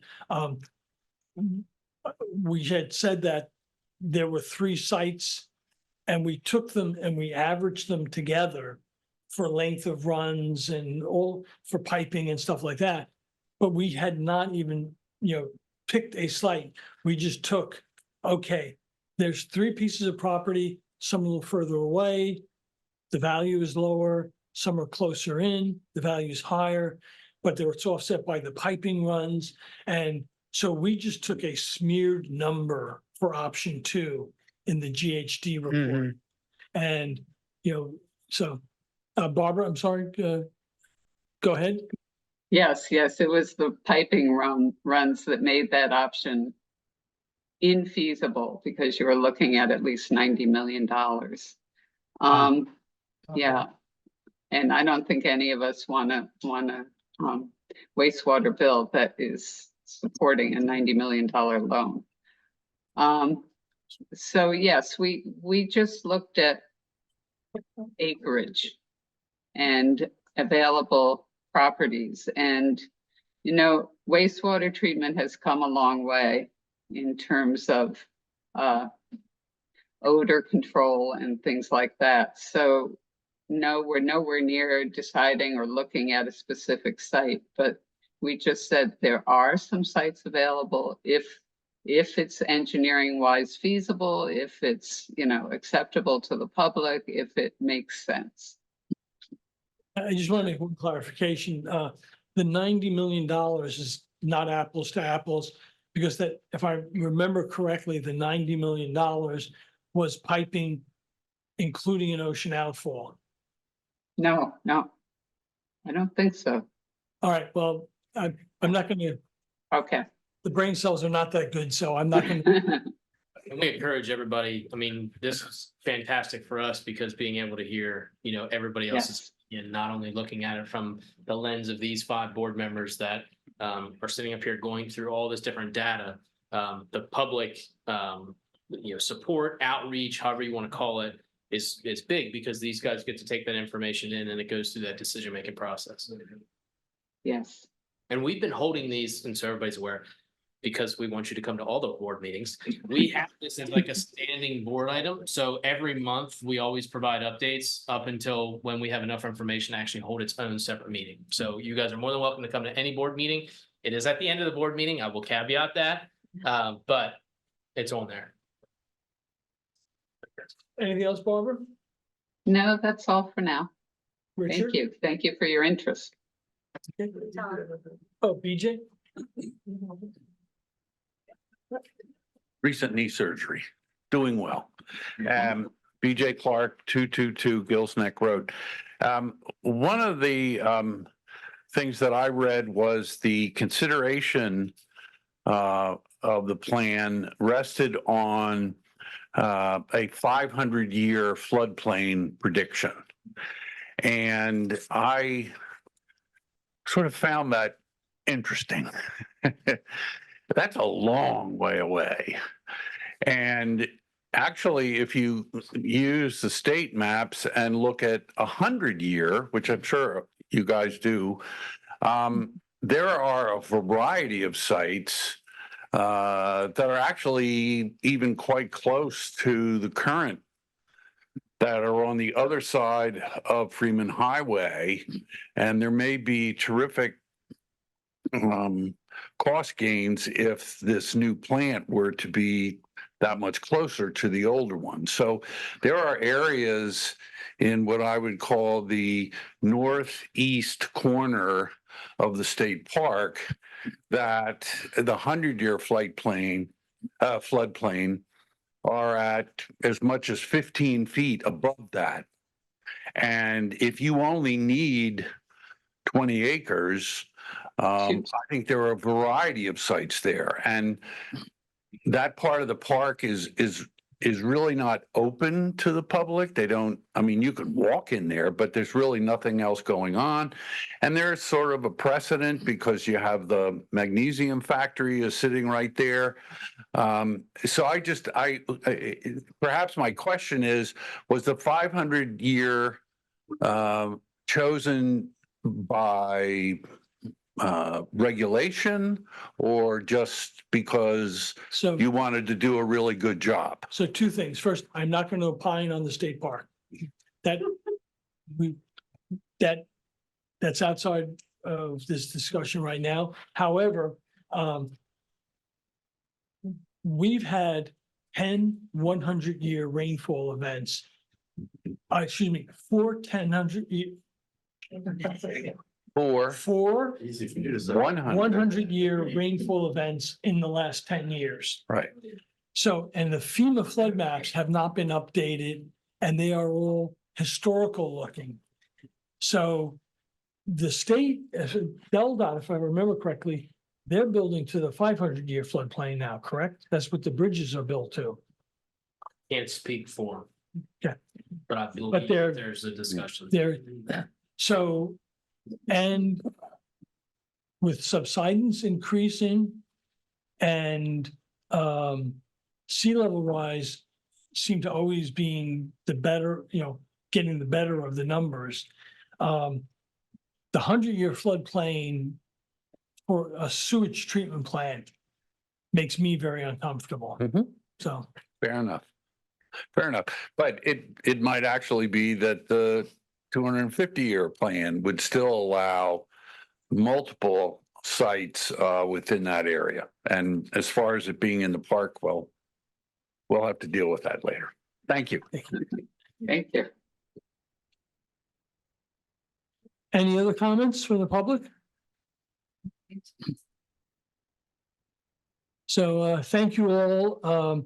I think About 10-year capital. Yep.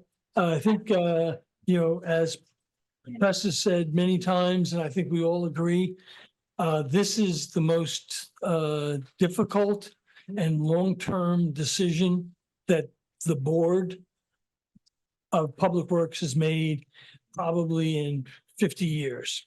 And we want to make sure we get it as right, because the consequences of it not getting right is not something any of us want to deal with.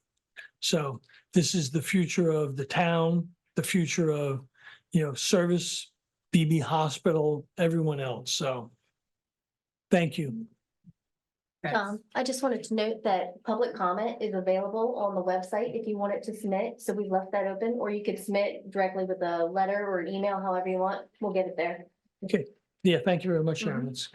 And just on the webpage, bottom right, there's an icon that's all the wastewater treatment plant material gets put under. So the agendas, the meeting minutes, the presentations is all there. And that's thanks to all the magic of Sharon. Oh, sure. Now please come to the microphone and identify yourself.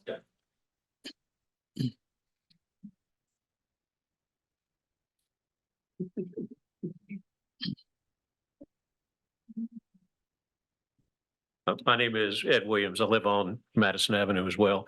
I just didn't know if you already knew when you would have another opportunity for a public hearing on this issue when you get more information. Do you already know that it's going to be 60 days, 90 days, 6 months? As I said, I think we're probably shooting for April, because hopefully by that point, hopefully, some of these moving parts will start to gel. And we can come back with something that is more meaningful. Okay, and there'll be another public hearing opportunity at that point. Yeah, see. a public workshop, yes. Okay, And we typically hold those at the Rollins Center, or we've held all of them at the Rollins Center. okay, very good. Thank you. Thank you. It's all that's the icon, the WWTP planning. Thank you. That's a-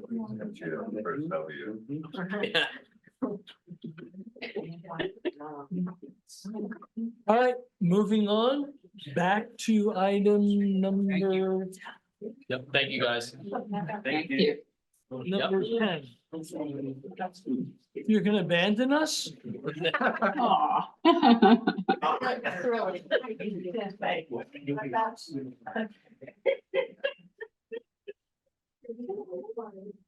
Boy, oh boy, we know how to empty a room. Look at that money. Oh.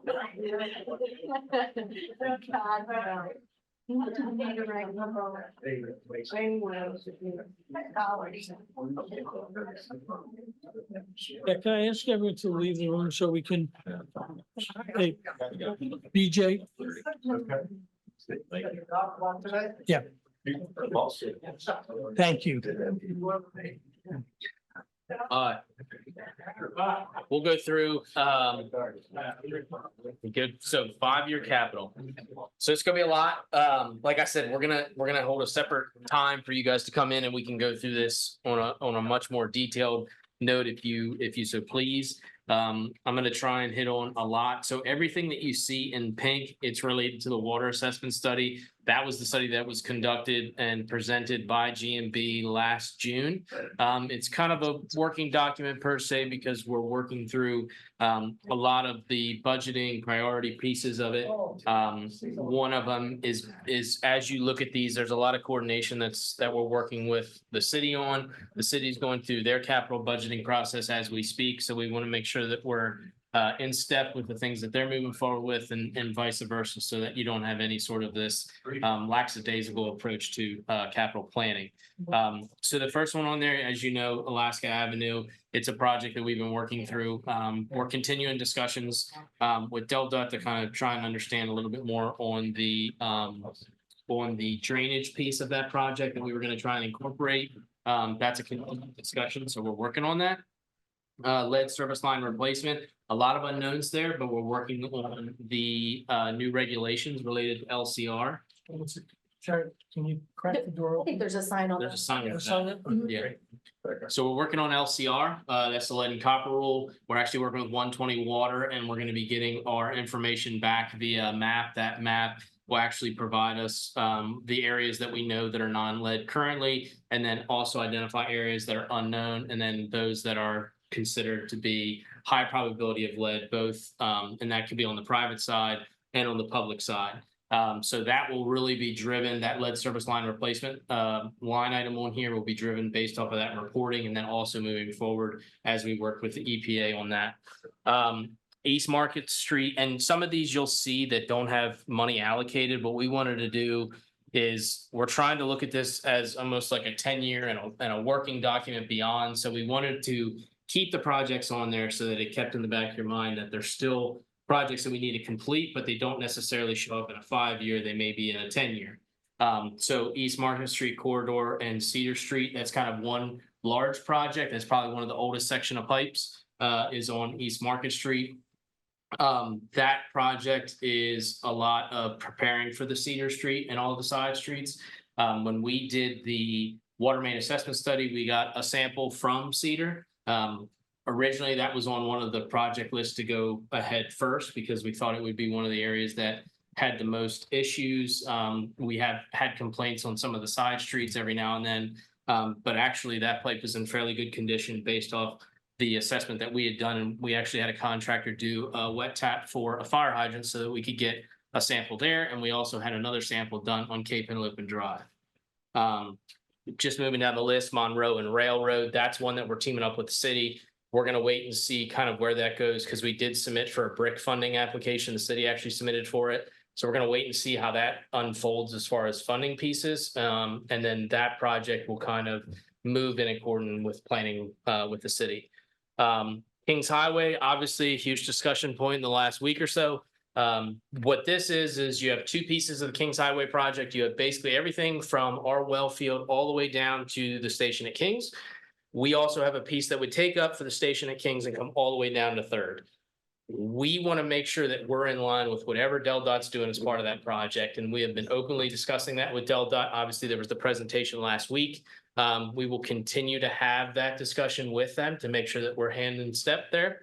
And then Cape Henlopen Drive, very similar. We did that wet tap to ensure that we have the most recent data that we could have.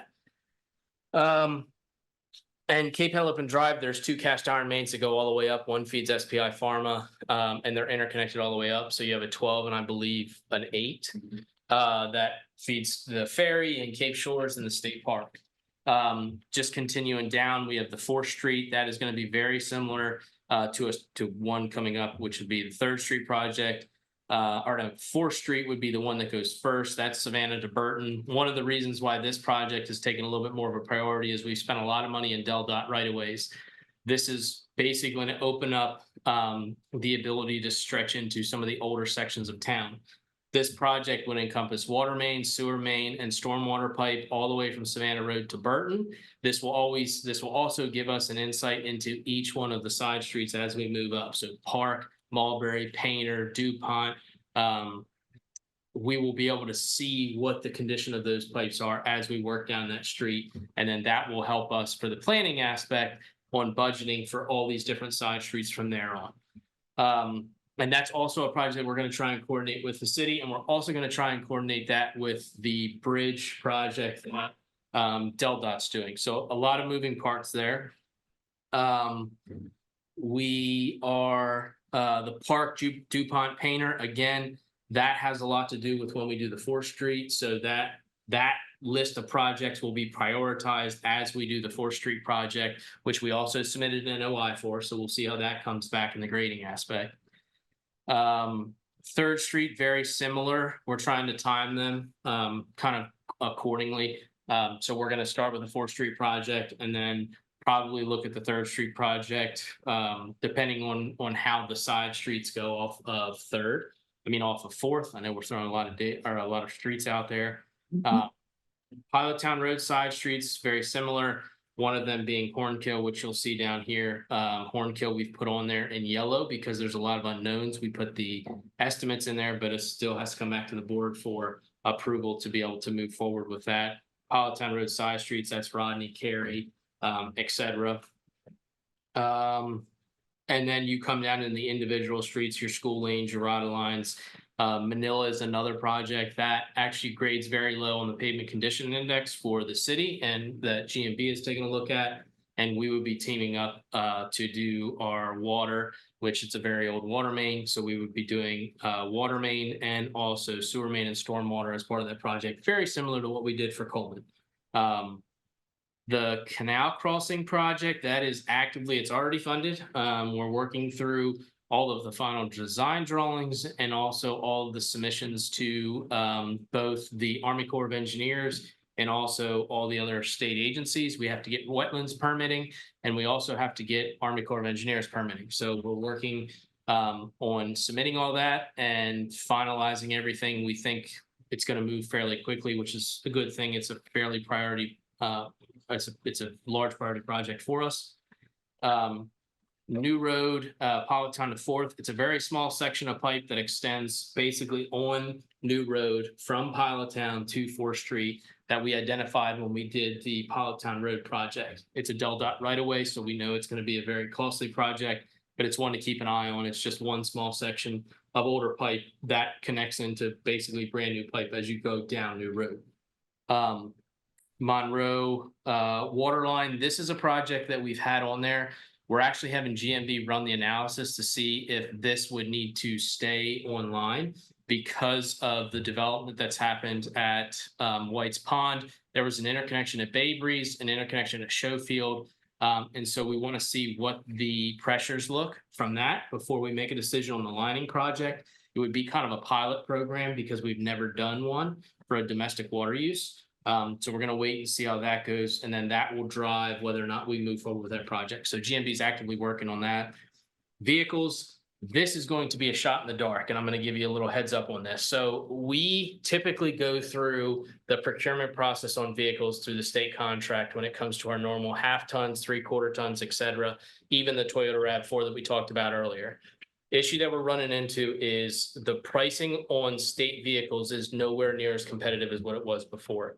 So I'm just going to give you a little insight. We procured a 2020 Ram 3500 single cab with a service body on the back. We paid $41,000 for it in 2020. That same truck today, you can't even get it through Ram, is about $65,000 to $71,000 to put it in perspective. So we're working on trying to really tighten up our assets, tighten up our depreciation on assets to ensure that we get equipment that obviously is in safe working condition, but that we keep it in service for as long as that we can. So that's an ongoing item that we're working through. Water production, real quick, and sewer really matches water. So that's why I did a little bit more in depth with water. Water production, you have the water tower and common header. Obviously, we've talked about this project for a while. It's already funded.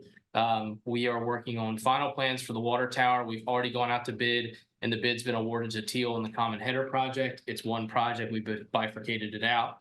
So we gave notice to proceed to Teal actually today or yesterday. I can't remember. Yep. Lead time on pipe is very favorable, it sounds. So we're going to keep our fingers crossed that that project actually, we would have material maybe by the middle of summer. So working down the water treatment plant caustic tank, that's one that we are actually having our guys talk with today. They're actually up at DRWA at annual conference. They're talking to a couple vendors on the caustic tank itself. So we're waiting to hear back. We actually have a meeting scheduled, I think, in 2 weeks. We have the water treatment building, which that's going to be a lot pending on how the plant handles the flow that's going to be coming from this new 16-inch ductile iron pipe from the common header. Also, well development for the 6 well, very similar. It's going to be based off the production that we're seeing out of the current wells once we put this new 16-inch common header in. And then that goes down to security fencing, which we are seeking. That is to secure the entire site. So a new fence all around the entire site. We've already talked about going out and getting security grants. So Josh is actually heading that up, and we'll see where it lands. But we feel like it's going to be fairly favorable. So fingers crossed, we're going to go after some grants, see if we can get some funding to secure the entire well site, including the new water tower. You have a question about 4th Street.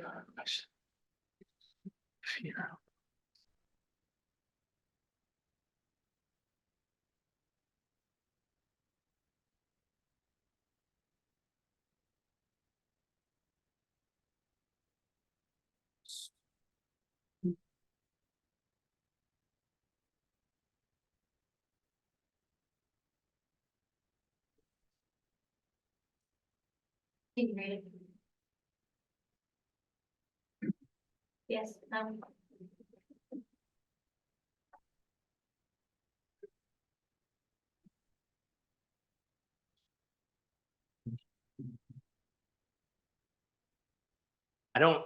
I'm not entirely sure about the push back piece. So we submitted the NOI. Again, the NOI was up for submission. So we did the water main assessment study, which was done and presented in June of 2023. That came back and identified several areas that we wanted to focus in. 4th Street was one of the areas that was identified, and 4th Street would be basically the backbone that would be put in to then service all of the side streets from there. So the 4th Street project was submitted for the NOI, I believe, this year. So we would go through the same funding mechanism, same process for funding. And that would encompass the paving and our utilities, the BPW utilities. Not sure on the major construction damage from the road. I don't know, Mayor, if you are aware of that? Yeah, it says they were promised paving on Fourth would be done after the major construction damage. I'm not sure. Oh, maybe that refers to, is that? Is that the sinkhole? We got somebody here. Oh, Go ahead. I assume this means you, public is commenting. Yeah, feel free. I'd like to come up and say, my name is William Schmidt. I'm at 423 Park. Okay, and I'm looking at that report that you got. Has Park as the #1 dirty water. Okay, 30 is wrong. Okay, and you had a discussion about lead in the water, the rust in the water. And I'm sure it's not you, but the last manager put out a memo saying, well, if you have kidney problems or you have liver problems, you should filter your water. Okay, because that stuff's going to impact your kidneys and livers. The problem with, and by the way, there was an oncologist, okay, who lives in Ship Carpenters, who wrote back and had said that, you're going to have problems if you have liver problems. All right. People don't know they have liver and kidney problems until it's manifested itself. So this is the worst place from health point of view in the city as far as drinking water. Now, I've been here these 12 years, all right, and various interactions with members of the BPW. Hey, we're going to take care of that problem. There's a dip or whatever it is. Sometime back, maybe even was the test you were talking about. I live right out in front of a fire hydrant, and they opened it and they drained it. And I don't know whether I have a picture, but if I do, I'd like to show it to you. But basically, it was nothing but rust. All right, people, and the guys that were working, they'd walk, and you could see their footprints in it. I have a hot tub, all right, 150 gallons. Fill it up, turn on the filters, put a metallic cleaner on it, and the filters come out completely dark and brown, right? So I look at the priorities, and I see Park's been moved out 5 years. I was a IT guy for a large public utility. And I know how this process works, projects. And that 5 years is going to turn into 10 years. It already has. So I'm asking you to look at how you establish those priorities. I know there's an idea that the priority should be based on how cheap we can do it. There's some logic with that. But I also think when I looked at the analysis down here, there's no cost of the health problem that this is creating. Thank you for your time. And like I said, to add, I mean, this feedback is good. I'm not necessarily aware of previously. I've been in this role for 2.5 years, so it's stuff that I can take into context, and I appreciate that feedback. Again, talking through this, one of the ideas that we had going through this, and I know Joe has mentioned it a couple times, was you putting in the backbone on Fourth and then stubbing outside of the right of way, very similar to what Politown Road was. We don't necessarily have what we consider a coupon or a look into that system. And when we do these projects, we're able to get that. In that report, you'll be able to see, and what was reported on is you can see, for example, Hoornkill and Harborview and Rodney is when we went down there, we tied in just beyond the right of way, and we had that benchmark of what that pipe looked like. And that was the process. And when we were looking at these projects, we had said going down there and going into the heart of town, some of the areas that may not have been top on the priority list in the past. Now you're working into that area and you start prioritizing down each one of the side streets. And that really, if you think about it, the idea is When you do Park, you have Park going down both sides. When you go down all the way, I mean, it's from a budgeting perspective, it will help you instead of going after funding and saying, okay, I'm gonna get 3.3 million here, and then I'll wait, 4 years to go after additional funding. Because we know when we go down to the funding piece, and we've talked about it, there's a process associated with it. Yeah, and I think all of us would prefer that we could have a magic wand and we wave it and we get rid of all of the old pipes in town. But that's not reality. And, this is across the United States, the deferred maintenance that happened over the last 50 years is amazing. So we are actively trying to make up for it. Hence, I mean, what is this, $35 million? You have 8 million in water over the next 5 years. Right, and 35 million in total projects. So, we're desperately trying to, but in the process of that, we are doing triage. And add to Austin is that by doing fourth, it will help all of the side properties until we can get to doing Park and Burton and the other areas, because you will be getting clean water from the main, where a lot of that now is sediment and then getting flushed to the outer portions. So we really would love everyone to be involved. I mean, we have capital project workshops. We had one A couple months ago, I believe. Yeah, it was Yeah, after we did the water main assessment study. but it's picking and choosing of which areas are the worst and how to progressively go after it. So doing, once again, repeating myself, doing fourth, which we know is bad and has a lot of these other areas off of it, will set us up to be able to get at the side ones. Joe?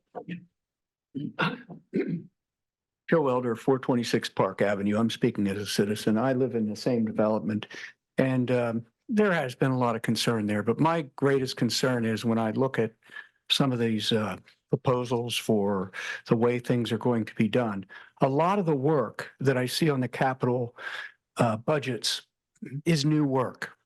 It's supplying water, sewer, infrastructure to areas of the city that are new. This development is one of the oldest developments in the city of Lewes. Everybody's bypassing us. The water's going through the city to all these places. They're getting wonderful service. We, on the other hand, are one of the older developments, as I said. And this has been kicked down the alley for many years. It's not your fault. I've been there 35 years, so I know what's happened in that development. Bill's been there 12. We've got a lot of people that live in our development that may have health problems and shouldn't be drinking that water. And as he said, there have been some articles written about the water in the development. There have been some articles written or some news releases telling us to be cautious when we drink the water. So that's pretty serious. And I would say if it's rumor, then the BPW needs to come out and they need to knock on doors and they need to find out what's going on in our development and talk to the people, because there's some very legitimate concern. And they could be wrong. We could be wrong. But this is the word on the street. And I think you need to know about it. And you need to come up with a plan of action to address it. We can't keep saying it's a problem all over the country. It's a problem in our development right now. No excuses. And Joe, I hope you know, I'm not using that as an excuse. Yeah. But it's, the way the last 50 years have gone. It's much easier to build a nice new shiny bridge. Sure. Than it is to maintain a bridge. But you're also looking, on the other side of town, we're looking at a condominium project that's going in and we're doing all kinds of sewer and water work out there. And that's great because that'll bring more revenue into the city. However, all these residents sitting over here in Park and the Burton subdivision have water pipes that were put in 1920. And so that's a problem. And it really needs to be addressed. And I think if you look at this, I mean, almost every project on this list is tied to that water main assessment study. Can't talk about how it was previously developed, how it was previously executed. But if you look at this list, 95 to 97% of this list is associated with that report, which mind you, that report says this town has 50% iron pipe. So, and that is what we're focused on. And I think the reason we're starting to speak up is because the way business generally takes place in bureaucratic organizations is decisions get made, people don't attend meetings, they don't know what's going on. So if they don't speak up now, it's an opportunity missed. And we'll be sitting there 10 more years with the same problem. And so we need some guarantees. yeah. There's almost $9 million worth of improvements. And this is all old Lewes. Sure. That $9 million is not these other new projects, because either the developer has to pay for them or they're paying for them by impact fees. So, servicing, I'm not gonna call out any one development. That's on the developer to do. That's not right. The BPW. I understand. One of the things that I might suggest, and maybe Bill can back me up, maybe what needs to happen is you need to have a meeting and have the people from Park Avenue come in and you just have a meeting for them to talk to them. Thank you. And I think maybe expanding it to other areas, but anyway, Charlie? Hey, Charlie O'Donnell, George Miles and Bureau. I think we have felt your pain, and as Austin has said, the 4th Street project is the beginning of the plan to address Park, DuPont, Painter. And yes, it would have been nice to have addressed it 15, 20, 30 years ago, but now we do have a plan in place. We're going to do 4th Street. It is the backbone because it supplies the water to that part of the town. And it will clean up the water getting to those areas. Not going to say that it's going to change for every single house on Park, Painter, and DuPont, et cetera, but it will be the backbone to make improvements in the future to those streets, which is actually does show up on the 5-year plan as well. And this isn't meant as an excuse, but you may also want to get the word out to the residents to look at their internal piping, because houses have built during the war. They're too new. The houses are too new. Oh, they should. Good. I'm sorry to bother you, but, and I want to make one more point. Okay. In mentioning 15 years ago, it keeps getting kicked down the road. Okay. You're not ordering it by priority. The report said to you, this is the dirtiest, and I told you before, it's not dirt, all right? It's harming people, okay? So you might have a priority that says, oh, we're going to make more money here, or we got to do it here in this logical order. You need to put the health of the people you're servicing, you got to raise that cost in your cost analysis is all I'm saying. And we submitted, I appreciate that. We submitted the NOI, like when just like Hoornkill, that application was sent to the state to do 4th Street. So that is signed, sealed, and sent for that to be a funded project. Okay, and then so nothing else should be more important, all right? Yeah. Not connecting to any other sites. Well, and like I said, looking at everything holistically, that's one of the projects that we wanted to look at for funding, and that's what we submitted for, NOI. So we'll get that report back. It'll come before the board if they pursue the funding aspect or any sort of subsidy that comes along with it. And that's one of the projects that we're going to recommend back to the board, to the deciding body. Okay, thank you. Thank you. Working down through sewer, very similar. I mean, it highlights a lot of what's already been said. Obviously, you have vehicle. The only difference is talking about an additional back truck, which we've had out there. We'll see how things kind of shake up. Our current back truck's a 2017 or 18, but it's one of our most key used equipments. And then looking at Railroad in Monroe, Alaska Avenue, Cedar, again, those projects match very much with what our water is, because once we're opening up the road, we're going to focus on sewer. And then lift station upgrades, again, this is going to be had when we sought the funding for the University of Delaware grant, which was through the FEMA hazard mitigation. So we'll see how that all plays out. And then looking at the wastewater treatment plant, we talked about the oxidation ditch lining. We also talked about electrical upgrades. We had the issue at the digester building, so we did accomplish that.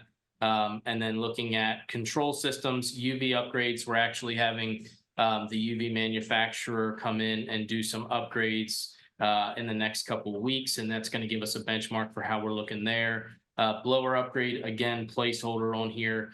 Building upgrades, roof doors, fences, and that also goes into the crane. We actually had a meeting today with Charlie and Charlie and Reggie from GMB and one of the crane servicers to see what we can do to improve the existing crane down there. It's kind of out of whack. So we have a couple different ideas that we can do since it's out of kilter. We talked about bracing, actually switching it out to be a power instead of chain operated or chain driven.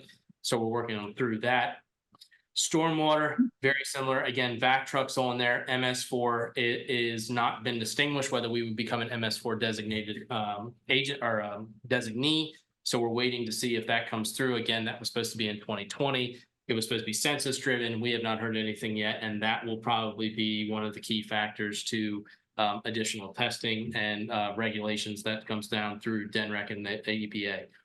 The rest of the projects, which you will see some adjustments here, that I've already been working on as we've been working through this, but a lot of them, again, tied to when we're opening up the street to do water and sewer.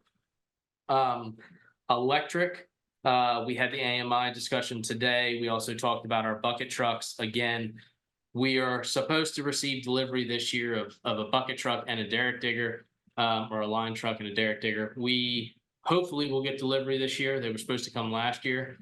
So we'll see how that plays out. We'll also bring alternative funding sources to you related to that, whether or not you want to fund it all together or just through general funds. And then also looking at Burton to Sussex Underground. That's by the new school track. Underground replacement at Jefferson, Bay Breeze, Politown Village. Also some substation switch replacement, which we're going to bring back next month for you guys to take a look at. And then substation improvements we keep as a placeholder, as well as the transformers, which you get tested every single year to see how the oil is doing. Support system activity, our support systems, we talked about building improvements of existing. That'll be on Schley Avenue. Also looking at security measures. We have the Army Reserve building, a lot of uncertainty there. And then Itron handheld replacement, we're talking about that. That's going to be kind of dependent on how AMI goes. And then server and computer upgrades, which we work with Josh on. So you may see some changes on these, but I think that pretty much hits it. Total all-in budget over 5 years is $31,168,000. Again, it's a working document. As the gentleman here had mentioned, if the priority shifts and you're doing 4th Street and you want to tackle Park soon after, or if you want to tackle Manila soon, we can shift any which way to accommodate those decisions. So. Any questions, Barbara? No, sounds good. Richard? Canal crossing will be completed this, the next 25. Yeah, I would suspect. By the end of 25. Yeah. Yep. All right. All right. So at that point, yeah, go ahead. Go ahead, Charlie. Charlie O'Donnell, GMB. I just think it's important to understand that there is a city component to when we're talking about doing water and sewer improvements on streets. So it's, I think it's a dual decision-making process. The board has its part and the city has its part as well. Just to keep that in mind. Yeah, we've already talked about that. So There's one other question. Is there an approximate time for the water tower to be completed? I'm gonna probably say you're looking at fall of 25. That's You're gonna probably do bidding in the next, call it 2 or 3 months. Yeah, I think we're looking to try to get it out to bid by no later than May. Fall, winter of. Yeah, 25. yeah. I mean, it just takes some time to get all the materials and to build the actual tank. So I think to be conservative, I'd say the fall of 25. Has the actual size been finalized? No, that will come back in the Two bids. options. Yeah, there'll be a bid alternate for both a 750,000 gallon and a 1 million. And we'll have to have that discussion again, as we did when we were going through the planning process, is what best meets the long-term effectiveness for the board's needs. But we don't have those bids yet. No, absolutely not. No. Thank you. Call to the public? Is there anyone online? Okay. Call to the press, Bill. Since you brought up the water tower, any decision on the logo? Yeah, so we actually are working with the Cape School District, so we actually signed an agreement with them. So our logo is going to be finalized, meaning the BPW. We were going to do Lewes, and then the BPW logo, or Lewes BPW and the Lewes BPW logo, and the city crest on one side. Again, we'll have that come back to us by the designers, and then we're actually working with the Cape School District to have their logo kind of shine over top the football field. So we have a separate agreement with them. And I think there was some discussion that maybe they would contribute Yes. to paying it. Is that been worked out? Still the assumption that they will be involved. That's why we put the agreement out there, that they would be on the hook for those costs. Okay, and I'm terrible reading those line item budgets, but so the Park Avenue that Joe and Bill were talking about, the pipes, there's no funding for that until past 5 years out. So Right. the idea behind this, and again, things can shift, but the idea was to build the backbone of the system, which was 4th Street. You build that backbone very similar to Politown Road. Once you stub in, you can see the condition of every pipe going from Savannah Road all the way to Burton. That then will prioritize, okay, which streets would go first.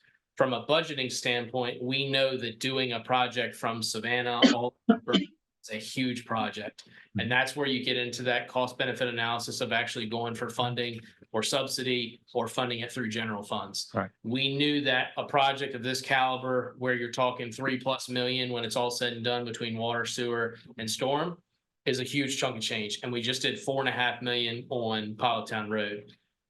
By doing this and funding this project, it doesn't necessarily take away from the general funds that we would be producing throughout the year, and allows us to look at budgeting for, say, Park Avenue soon after, or however it would fall once we get those, once we get a little bit more insight to it. So that's it. Right now, it's in there for like the 4 and 5 year time frame. But if funding comes through, the project moves quicker, the board may make a decision to move on Park quicker, and it could be done sooner. Again, it's hard to do that when you don't have the data. That's why we've been very data driven. Comments like these are great. They might not necessarily be known to this board because you have newly elected officials on here. You do have some older elected officials. I'm not sure everybody knew about the context that was discussed today. Again, a lot of emotions going. That's this time for this board to kind of, and I'm not speaking for you guys, but to process it, take it in, and go into that decision-making process. Sure. And I think that water quality assessment that he was referencing is before my time. So Yeah, it's before my time. Yeah. I don't know anything about it, but you know, I will put the plug in there that as it relates to testing, the board goes and does its monthly testing. In the peak summertime, that has to do bi-monthly testing. We've done our PFAS testing. We've done our UCMR5 testing. So we're continually engaging to see how we can better do our testing. We flush hydrants, and I believe that was what the reference was, is that when you flush the system, you will see almost like a coffee-like component to when you flush. That is because you're working from the center of your system out. So the way we work is you go straight out to the well field. So you flush that way and then you flush out. And so you push and you'll pull that system all the way to the end. And we do it biannually so that we do flush the system out very regularly. And we don't have what we deem as slugs, which are kind of these pockets of disturbed material that could be in, which is typically tuberculation within the pipe. But we also have a lot of construction going on. So a lot of valves opening up, a lot of hydrants opening up. So bottom line is, it's not unusual to see that rust like sludge out there. It doesn't mean, and just because it's there doesn't mean it's dangerous. correct. So when we flush the hydrants that we do biannually, I mean, what we're doing is flushing the entire system out. Again, our testing, we have sampling stations spread out across town. I mean, we have some on Cape Phillip Drive. We have some in the heart of town on some of the oldest sections of pipes. That testing gets done every single month, twice a month in the peak season, and all goes to the state for analysis. So the state we collect the samples, we give them to the state, the state takes them, they run the samples. And, you know, from the health perspective, I mean, I recognize what the gentleman was saying and some other people I've talked to, you know, individuals need to evaluate this with their own doctors, because people who have nickel sensitivities or iron sensitivities, the water that is acceptable for everyone else, they may be hypersensitive to. So I really don't want to diminish the health aspect for an individual, but, you know, in totality, we have an issue, you know, and relative to, you know, one of the issues I see is, you know, we have summer peaks and winter downtimes. We have 10, 14, 16-inch water mains. So the water is not flowing fast through those lines and sediments out in the lines. And then when you either open a hydrant or you get to summer peaks, it gets, you know, emulsified or, you know, captured. Yeah, and just to put it in perspective, just from a construction standpoint, I mean, you're looking at, you had White's Pond, Lodge Historic Lewes, Dutchman's Harvest, the school district upgrades. You have DRBA doing upgrades to their system. You have the state park doing upgrades to the Biden Center. All of them are interconnected. All of them are opening and closing valves. And with an older system, first town in the first state, you know, I feel as if the board's taken a very large initiative to having that study completed. It was not a cheap study. It was a very in-depth study. It came out and said, you know, here there's 50% of your system is iron pipe. Put that in perspective. You have 60 plus miles of pipe in the system. So you have to replace 30 miles. So from here to Dover, you got to replace pipe. So you look at some of the areas in the heart of town, and, you know, it may not have been a project that necessarily was put at the top of the list then or was said then. What we're saying now is, okay, you can't go back and change anything that was done in the past. We work towards the future. Study's done. We're working towards progress. We feel as if we're putting a lot of progress in, and that's how we're moving forward. The point that Charlie raised also on the 4th Street project is that the fundamental rationale is that once that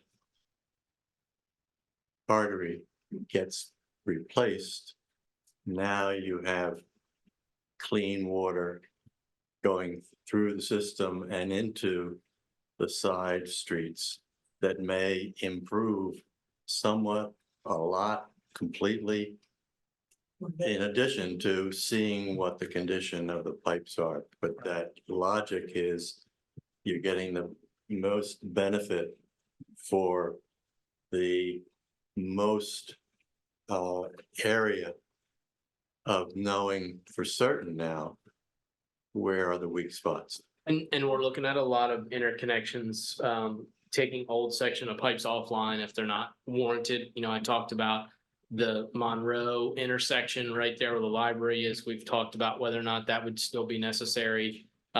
We have a line that runs from Sussex Drive all the way down to DuPont, and we've talked about whether or not that older section of line would be warranted with interconnections, additional interconnections that we've discussed. So there's a very large and fundamental approach to the sensitivity of water quality, what's coming down the pike for lead and copper, what's coming down the pike for cross connection, lead, PFAS.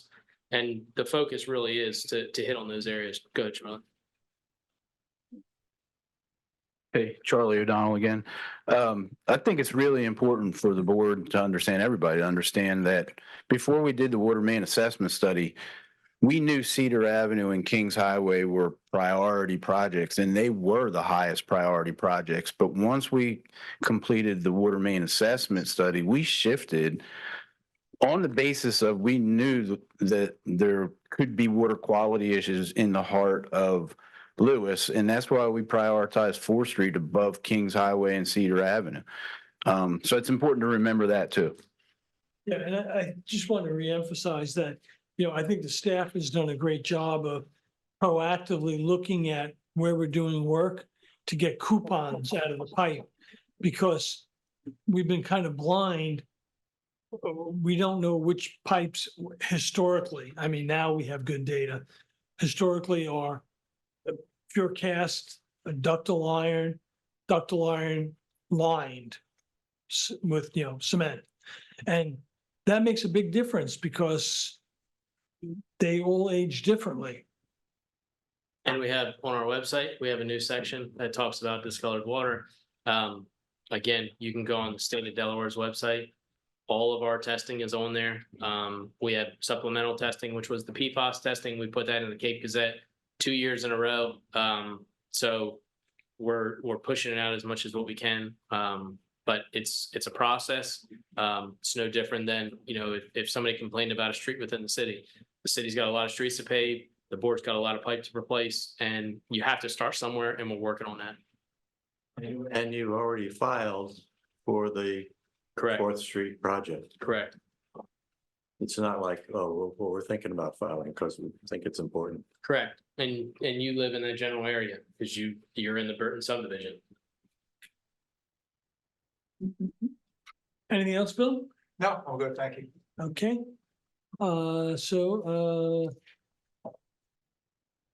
Don't think we're gonna need to do. Session, now you're good. So we're gonna waive the executive session, and do I have a motion to adjourn? So moved. Second. All those in favor? Aye. Aye. Thank you all.